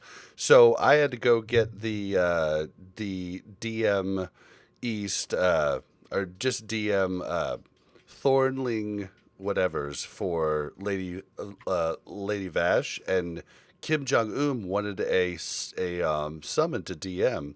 So we went to the stone, and it is level it said that I didn't. Yeah, so like since I was so high level, I couldn't actually use it. So that actually makes me feel better about the stones. Do you think that's it? I've or always do you seen think something it's a lying bug? on this I think it's podcast. a bug.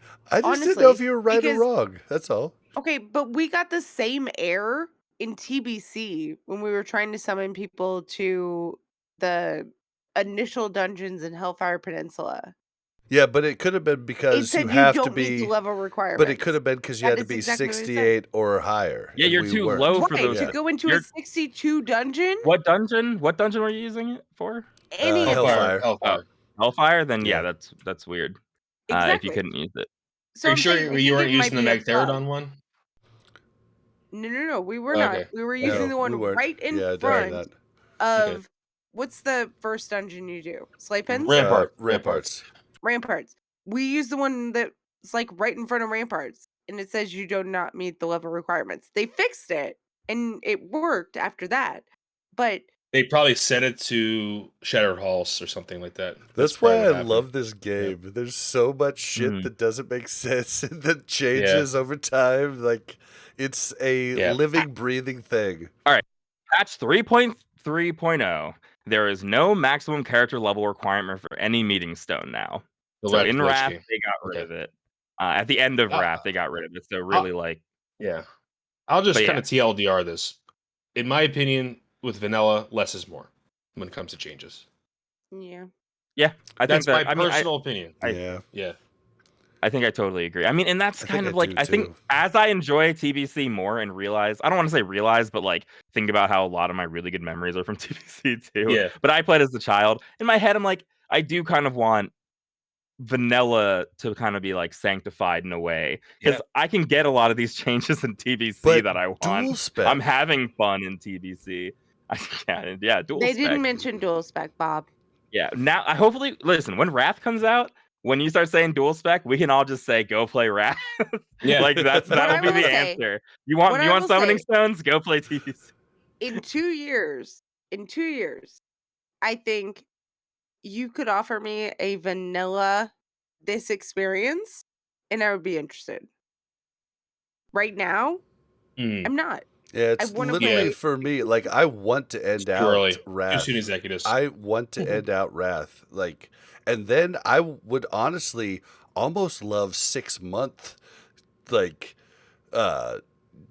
experiences so I could keep going. Like, that's kind of where I'm at. But I know, like, I might not be the majority. I might not be, the right person to ask. People Right. like you and me might run into issues. Like I know a lot of the private server people played vanilla a lot of times, but and I've asked for seasons for classic for a while too. I've been talking about seasons. Seasons work a little bit differently for games like Diablo or for Path of Exile than they do for Yeah. WoW. Because in an MMO, you kind of have this expectation again of building up your character. Like this is my character. I'm getting this gear. We're carrying forward. Whereas in Diablo, like I've been playing Diablo 2 since last Sunday, like a week and a half ish, and like I've played it a lot, and I'm like pretty done. I'm not done, but like I could be done if I wanted to be. Yeah. I've gotten like a Yeah, lot of this you experience. literally- I'm high level. Your background right now on the live version of the show is your character. You Yeah, right. paid for someone to make art of your character in your next. current gear ending. Oh yeah. Yeah, I mean, I like WoW, and it's cool. But yeah, exactly. Like, this is my character. And then when they're like, hey, you want to reset every 6 months? I'd be like, oh, like, Not only that, but like requiring 40 people, requiring all this. Like 40 people. Diablo doesn't have that. Diablo's single actually- player. Unless you want to play with your friends, you can. I completely meant to bring this up earlier when we're talking about making stuff harder. Is that 40 people is like a lot of people. Mhm. Making things too hard, normal people, it's hard to get 40 people together. It was good Right. that sometimes we could go in. Our guild would have fallen apart if we couldn't have cleared Molten Core sometimes with 30 to 32 people. But sometimes we And- had to clear it with and- 30 to 32 people. And freaking Melderon didn't even go to progression because they were missing one person in TBC. Right, yeah, that's a big difference. Like Yeah, but Blackwing that Lair, was we with did 32 25, person nights. not with 40. I'm sure they did next progression with they could have with less than 40 people. Yeah, no, I think Bob's saying that. Bob's saying like if things are harder in class or in vanilla, then like people won't be able to go with less than 38 people, 37 people, and that becomes a big problem. Normal people, I just don't want it to be too unaccessible. Like, That's my big worry. It might be too inaccessible. Yeah. That's my worry. You also And- don't want to take away though the experience of 40 people working together.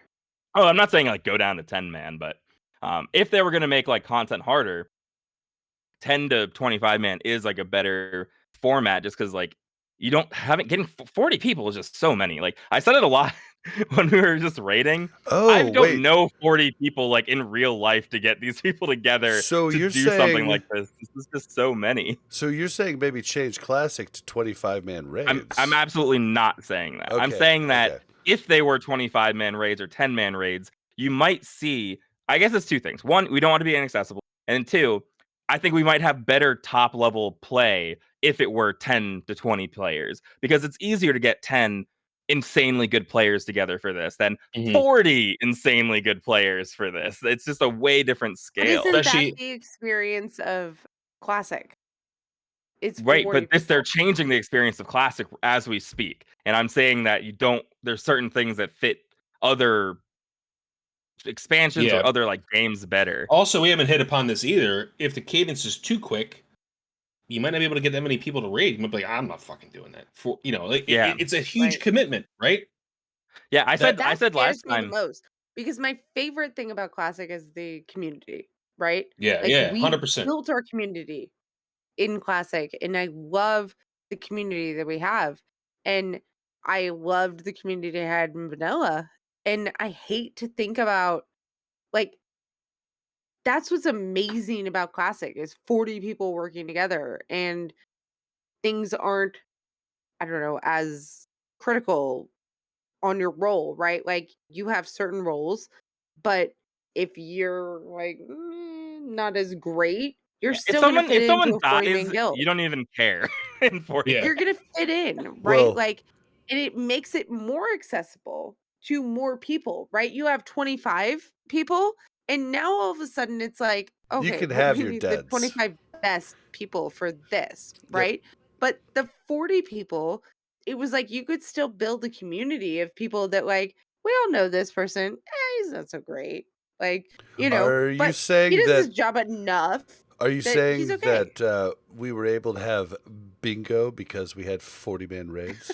That's a real thing. That's actually Exactly. a real It's a thing 'cause real thing. He's a people fun like ass bingo. dude. Loved him. He was comic relief in our raids. He made raids more fun. Like Okay, he literally wasn't that made. bad by the end, but Oh, yes, he dude, did. he was awesome in so many ways. But would he get in? Right, to hour 25, maybe not. Like And 8:25 it's a maybe, but bummer. hour, That's yeah, a it is bummer. like yeah. But it makes it so you have those personalities, right? Like you have those people that are good, that can put in the effort to be good enough, right? But don't have the time maybe to put in the effort to be great, right? Yeah. And those people though, you miss those people if you don't have 40 man raids in Classic. And I don't know, that makes me sad. Yeah. I think I think it could be successful. I think the classic experience for me is being in the Barrens or Westfall, running into some dude who's struggling, killing a mob. You save his life, and then 20 levels later, you're getting killed by something, or someone's trying to gank you, and that person comes and saves your ass. Right? That's the classic Right. experience. Yeah. Or finding some rando and doing well in caverns or dead mines. I think that's still intact with this. I just hope that it works on a larger scale. I just hope that it works. It My supports last- everyone On a else. side note, talking about this, I kind of want to do the race to Ragnaros with you. Does that make me weird? It's gonna be rough. No, it's gonna be rough, dude. It's not gonna be easy. But I'm gonna do the opposite. I didn't say this with Melderon here, but something I brought up last week, and we were talking about rating. Like, I'm interested in playing this, but like, I might just like play a level 19 and Wink. do Battlegrounds. Yeah, Yeah. like I might That's- just like that hang was- out, do the stuff yeah. that I didn't do. Like, maybe I'll like make some gold for fun or something. Go skinning. I probably won't raid or anything, but That's my the only way plan I'll rate is too. if I can just get into a guild that someone else is yes, control. someone does I'm all just- the work. Yeah. But like starting to think about this, like depending on when it comes out, like I was gonna start working on my rogue, but maybe I'll just reboot the warrior for race to rag, and then I'm done after that. Like I'm actually doing warrior for race to rag. I already set my position in the roster. and like I definitely am a good warrior, like 97 to 98 parses. Like Yep. so I actually we should talk about that later this week, Melderon. Maybe Yeah, hit me out. Let me know. you, Yep. you can get me in it as an alt if like other people die. Well, the thing is, we have no idea how many people are going to make it, right? So we may need as many people as we can because you have to get to 60 without dying, Yep. farm your gear without dying, and kill Ragnars without dying, which is Ooh. really hard, right? I don't expect to make everyone try it. So That kind of actually sounds pretty nuts. fun now. Do it. Okay, so the next piece is their blue post that actually is pretty good. Like with like they're giving their thoughts on what their thought process is, and I do respect it. I don't know that I agree with everything that they say, but I do respect them actually writing this out. And so if you guys see that in the notes, it's the last thing, number 3 in segment 3 of the notes. So like I want to talk about the PvP honor system, but if there's anything in the above sections that you guys would like to talk about, like please let I already me brought know. up like the loot thing, and we've talked about world buffs a lot. So I think the PvP section's good. Melderon, Mel? I actually haven't read through this yet, so I'm gonna read through it real quick. Cool, yeah. This is the live I haven't either. I just version, know we're so like 3 hours in, so just look at it really quick, and then if anything jumps out, we can talk about it, but we can go on to the PvP after. Yeah. I like how they say these aren't intended to become a permanent change to all versions of WoW Classic going forward. So maybe different seasons could bring world buffs back. Yeah, I truly think that that's their plan going. Like they're gonna like try and like change it Trial. up. Yeah. I just think this was the wrong plan for the first iteration of them. I agree. It should be less is more. Yeah, for the that's first really iteration. yeah. They should have just kind of like I just think done they a take away 12 world months buffs, like like cadence. for one 12-month cadence, right? Like take away world buffs. That's all you needed to do. I honestly think they should have just kept them in to keep the big guilds in, and done that later when you get the TBC people back. Like, and there's I can't wait to hear the Chrono supercut of every episode, all of us saying a different thing of like what we want out of what Classic Fresh is. Like every time, like I'll say like everyone just does something different. All they need to do is get rid of world buffs. All they need to do is add back in world buffs. All they need to do, like say every like. Well, because there's so much nuance to each thing make we're both saying. options exist, right? Like you instead of saying, US East, US West, you just say world buffs, no world buffs. Because it's honestly it's a different game. It's a different game. That's what I was saying about like different spaghetti sauce. Like I don't see why if a game mode can support one active server, and all you have to do is like change the HP of like the bosses or something, and that's all they're doing on that server. Like why not? Why not have 3 different servers running 3 different types of vanilla WoW? I don't know. It's still trying to jam pack it all $15 a month for each player that plays there. And I think, to be honest, they don't know what the interest is, right? Like, I thought about that too. I was like, hey, what if they offered 3 different modes for people to see where the interest was, right? Or to just like placate to whatever mode they want, which is great in a single player game. It's not great in a game where you need 40 people to complete the content. Right? I think there's only one. I think all the other changes increase debuff limit, more mine nodes and herb. I think those should be universal. I think the only really big difference is world buffs versus non-world buffs. Mel actually makes a really good point though too. Like, okay, so Yip always talks about old school RuneScape, but does RuneScape have to have 40 people for anything? Oh no, it's mostly solo game. That's a pretty important part. That's a big important part that I hadn't really thought of till just now. I mean, it's an MMO, but you have raids that you can use like few people go to, but there's nothing like 40 man for sure. RuneScape is actually very similar to Ultima Online. I never compare them like gameplay wise though. It's usually like how the developer connects with the community and how they're deciding to implement major changes, because they're doing a Classic Plus experience that is probably like the most well received like revitalization of a game that's ever happened.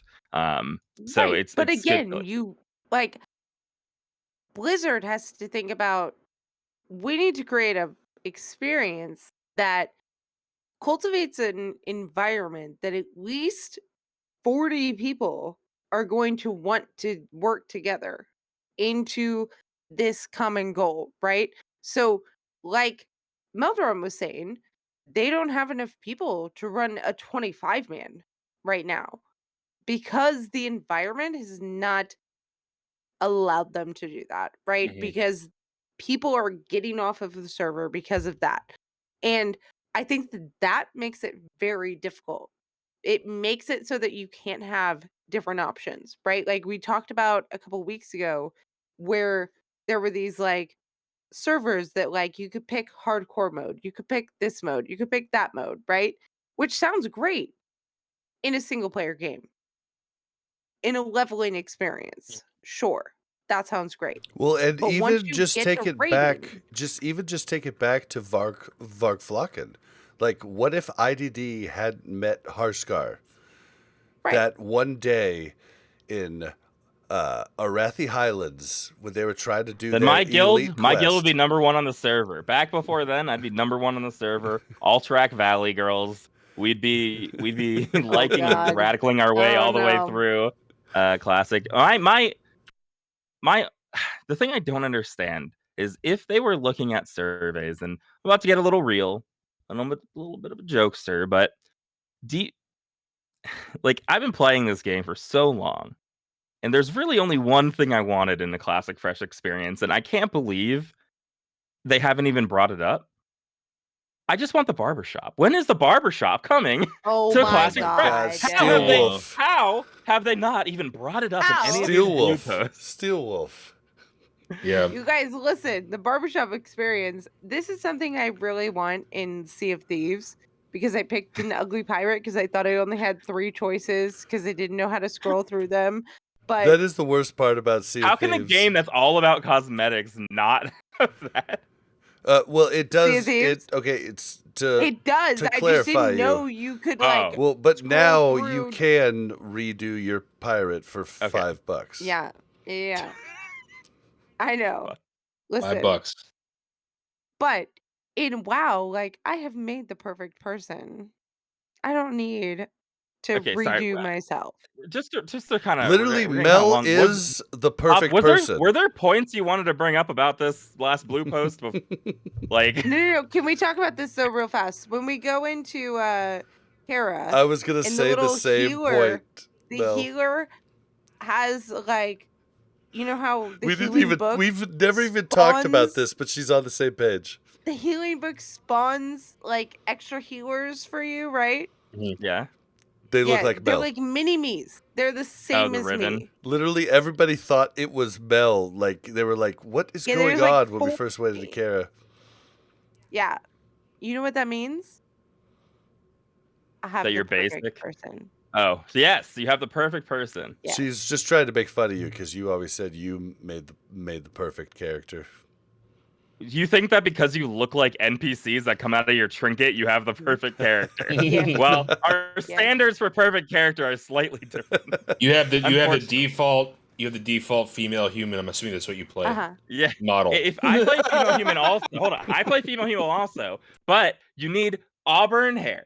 You need a right nose piercing, freckles, purple eyes. I don't have a piercing. Play a Ridiculous. dwarf or a human?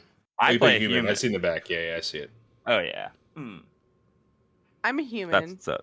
You're a female human? Yep. You didn't know that? Jesus, are you kidding me right now, Mel? Okay. All right, You're To my. be we're fair, moving on to the last topic. I spend my whole life He's tired. looking at raid frames, not people. Okay, so no, I did Mel's not just know over you here were- playing whack-a-mole. This That's makes it. me upset though. Why? Why? All right. We do have to end this out. I'll probably have to switch this into 2 episodes for this coming week. But the I last feel like I thing should answer. is- I'm getting blasted. I need to answer. All right, go. Because Thunder Fury looks best in a human female's hand, largest proportionally. I mean, That's everything why. looks best as a female, but that we doesn't. did find out something like- weird this week though with Well, specifically Thunder. I'm only playing a warrior in Oh, no. Classic to get Thunder Fury. no, but Yip, we found out something weird I knew it was about Thunder. Storm Herald. So, as a human male and a human female, if you de-sheath Storm Herald, they're the same size.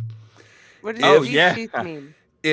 So on the back, the human females is smaller, but Yep. once you pull it out, now it's the like same size. proportionally the It's same so size. weird. Literally, It's very weird. My mace gets smaller when I pull it And out. mine as a gets human bigger. mage, That's or what as a she human said. male. Yeah, exactly. But yeah, Maybe it just that's because proportions. you're a Grower, not a female shower. when you're actually a male. Weird. All right, last. Are you a priest? Dang it. I don't normally Mhm. play females. I do agree with you. It's a little weird, but listen, it looks best. I don't know what to tell you. All right, last piece, the PvP honor system. So, Achieving rank 14 in our original World of Warcraft was always meant to be a prestigious accomplishment that few players obtained. We feel that maintaining that level of prestige is important, and we've got to consider how it will play out with the honor system active from the moment Season of Mastery launches.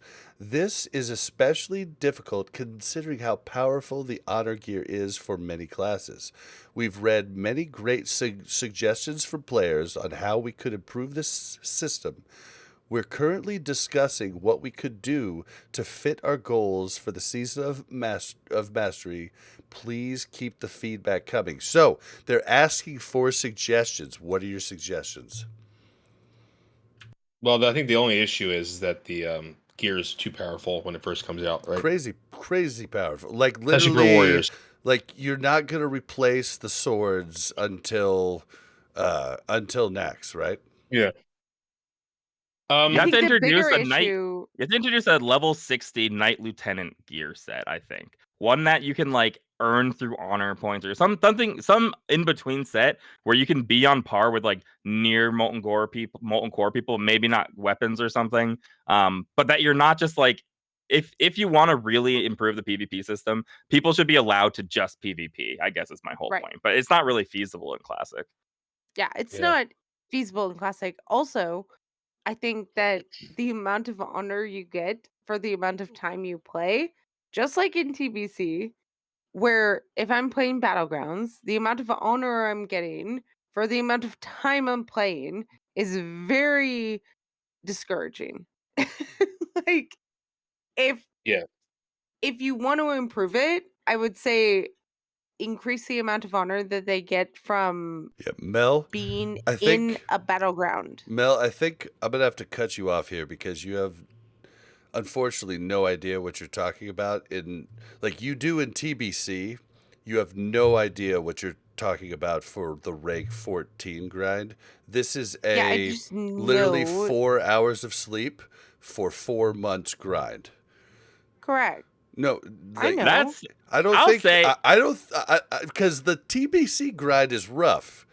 It's Exactly. not. It It's nowhere pales near. in comparison to the rank 14 grind. It was not as Agreed. bad as what you're describing, though. People saying that you couldn't sleep or anything. It's like 10 hours a day at most on White Main, one of the highest caps. That's still pretty It's crazy. still a lot, but I remember like coming into it, people were like, "Oh, it's gonna be, we're not gonna be able to sleep for months." But it's just like it's a little bit worse than a full-time job. It's obviously terrible, like, but it's still But it's a obtainable. full-time lot of job people do it. 7 days a week, though. Like 5 days a week. The problem is depending on your server, you're working with the other people at the top to keep the cap at a reasonable amount so that you're not playing that much. You're able to collude with each other in order to keep the cap at a number that is obtainable. And that I think was a big problem too. Where you can actually keep that number down with collusion, but I don't know. It's bad, but like we had grand marshals in our guild. Okay. Like, We did. it's not like back in the day, one grand marshal. Like We had one grand marshal in our guild. Lil Chobra is the grand marshal. IDDQD. Okay, yeah, Lil Chobra yeah. is a grand marshal. But he didn't get grand marshal in our guild. Oh, he didn't get got it before he twice. came. He only did it early on when it was On the hardest Horde to do. side, yeah. But I guess here's the Still, thing: is though. how do you keep the prestige while also making it accessible? Like that's the I fine line you have personally to- think you should allow Right. people to get Grand Marshal early, and then when the gear is relevant and when it's supposed to come out, you release it and they can buy it if they've ever had Grand Marshal title. Oh, Yeah. maybe. Yeah. Okay. I've personally, heard, right? I have not heard that one. I've heard Yip's idea. North had that idea, I think, and Ale disagreed with it. I forget why though. Damn it. I mean, this is a revolutionary thing. If we want to keep the PvP system relatively the same, I think you can't do what I'm suggesting. But if we're going to change like everything up a lot, I mean, I think that having the PvP be its own course somehow would be a way to like improve the PvP system. Which means there'd have to be some point. You have to be able to earn something from doing PvP. It can't just be you're putting in endless hours to get a title. There has to be some other reward, some other track that you're on. Because there's just no real big incentive in vanilla. Now, if they don't want to do that at all and keep it the same, because it's just like the leveling thing. It's like the institution thing. If we want to keep vanilla, that's fine. But if we're talking about all these radical changes anyway, that is overall as the game a problem. And like, how's it going to play out as you work up? Because like, if you get in early, like you might be able, by the time you're level 60. In like 3 weeks, you might be able to be like honor rank level 5, depending. But what if you're not on a PvP server? What does that do? Ooh, I mean, you can do Warsong. You can do, but that's a as really level, good call, though. It would slow you down. Yeah, that's a really good call. PvP I guess you don't care about the better. PvP rank if you're not on a PvP server. No, you do, because the PvE implications of the gear is huge. So, like a PvP server, you would definitely have an advantage. Here's the thing. The thing is, you're not gaining. You would have a disadvantage. No, you would have an advantage. You are not gaining a ton of honor, okay? When you are out in the world killing. Someone doing Warsong Gulch for 2 hours a week at level 19 is gonna be able to get some ranks as they level the same way you would getting kills out in the world. It is not the end all be all. You'd have to obviously take your own. If you cared about PvP on a PvE server, you would just have to take a little bit of your hours per week you're leveling, do a little BGs, and you make up for it. And if you don't care about it, you don't care about it. And that's fine. A lot of people won't care about it, and they can go on the PvE servers and do whatever they like. Who loves Classic for the PvP aspect of it? People do. There are people who do, or it's a portion of what they like. I would have loved it with dual spec. I like the PvP aspect of it, but the grinding to level 14 or whatever, no thanks. Oh, that's a whole different level of commitment. Yeah, that's just something else. That's I only went to 11 and couldn't go any higher. I was like, I'm done. This is crazy. Yeah. Yeah, so there's just a whole lot of big when I look at things you could change about TBC to make it better, it's much easier than looking at things that I could change about vanilla to make it better. That's because what does change mean? I think that's the problem, is the foundation of I was it was really weird that they said a little more changes to this, because it's okay, this is a lot of changes for the game to be implementing all of these things. Huge astronomical changes. But what is a change? Do we want to? How are we?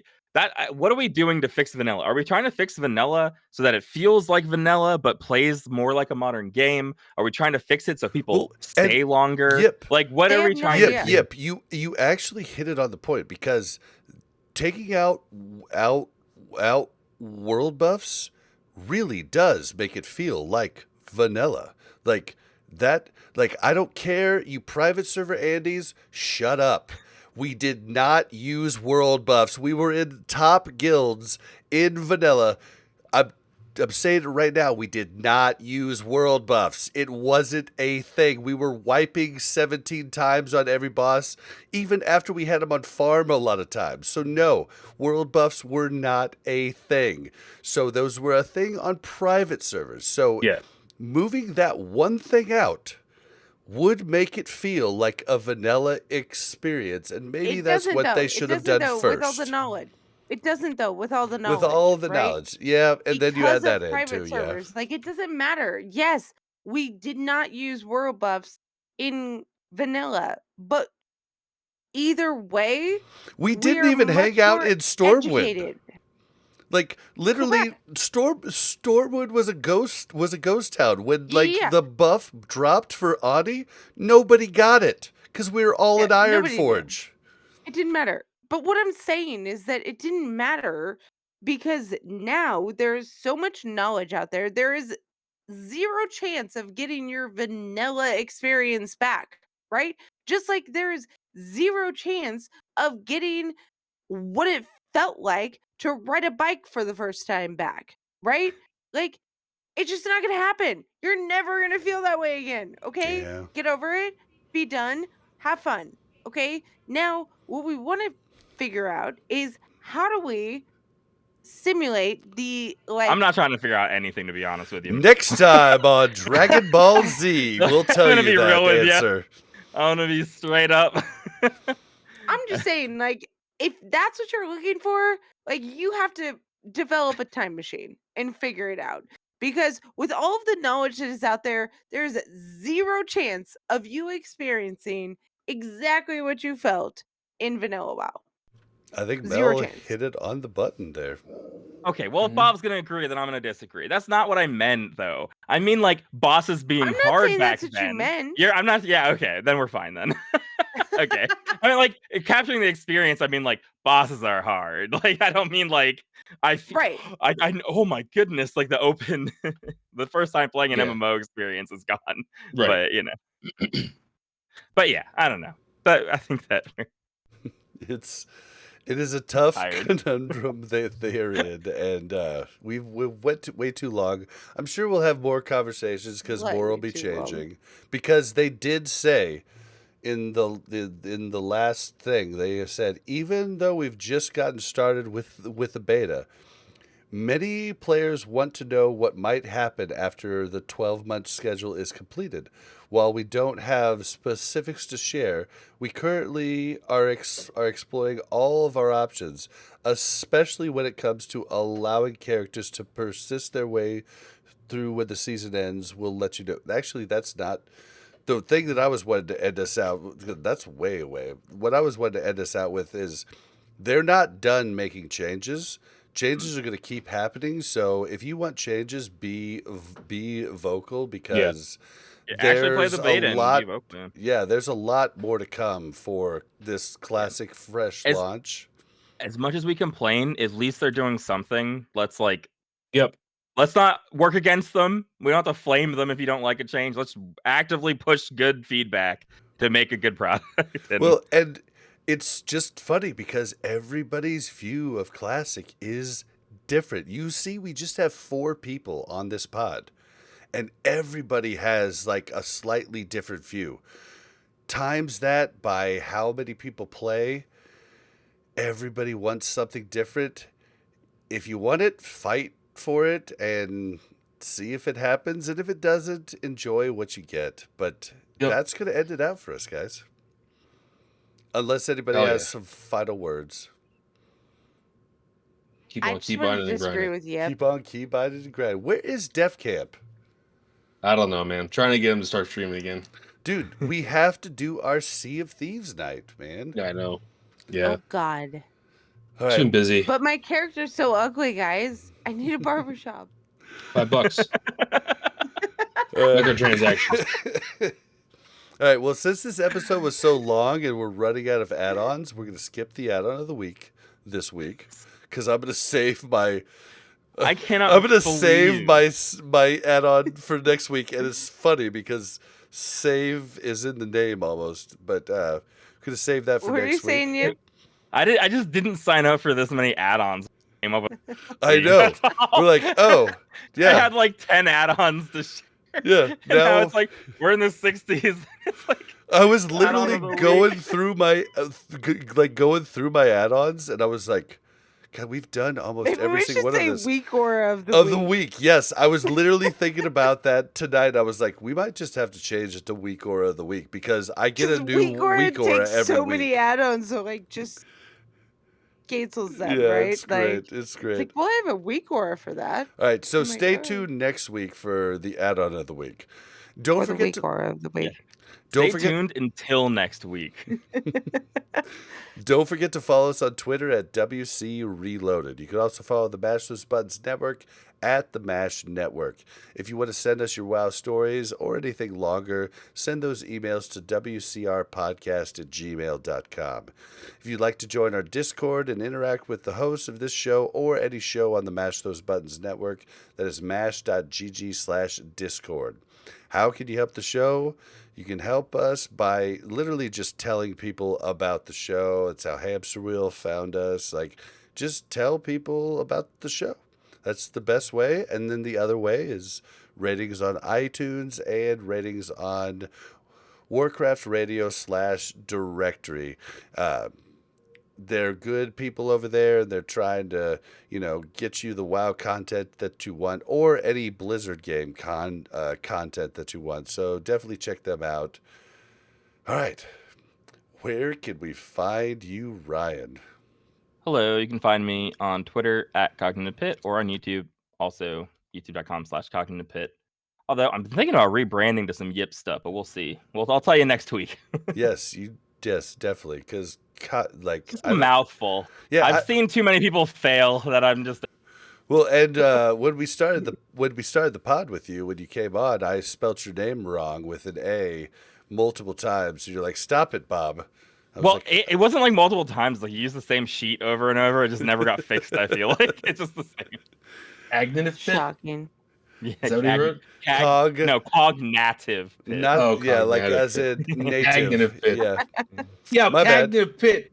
Cognitive Pit. Thunderlip saying Cognitive Pit. Mel, where can we find you?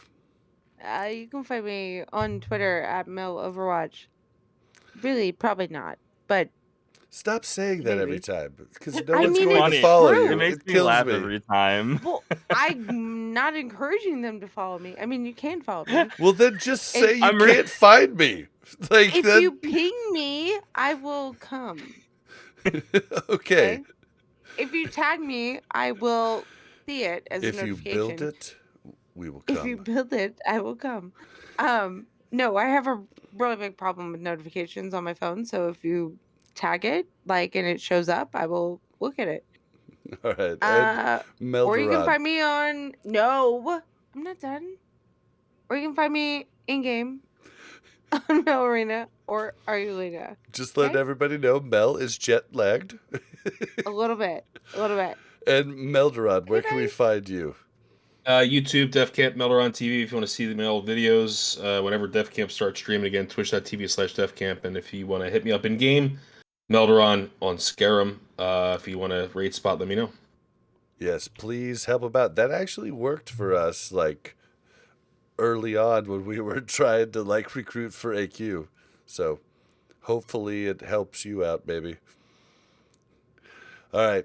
You can find me on Twitter at Blazin_Bob. That's BLAZZIN_BOB. You can find me on Twitter at times at Twitter. You can find me on Twitch at times at BlazinBob. I'm done. It's been too long. This is the longest episode ever. My goodness. Find me on Twitter. Dude, and I'm just trying to keep you guys on topic this whole night. Mel's and then my plane.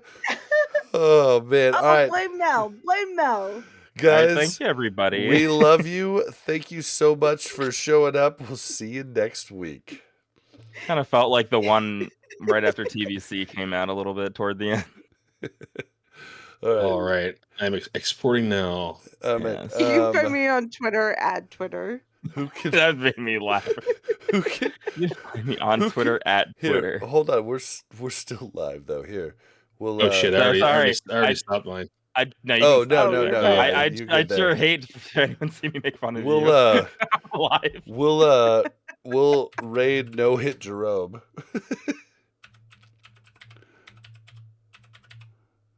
Oh my gosh. What a long night. Yeah, man, I'm beat. Tell Jerome we said hi. Oh my gosh. All right, hold on. I gotta stop this before. All right.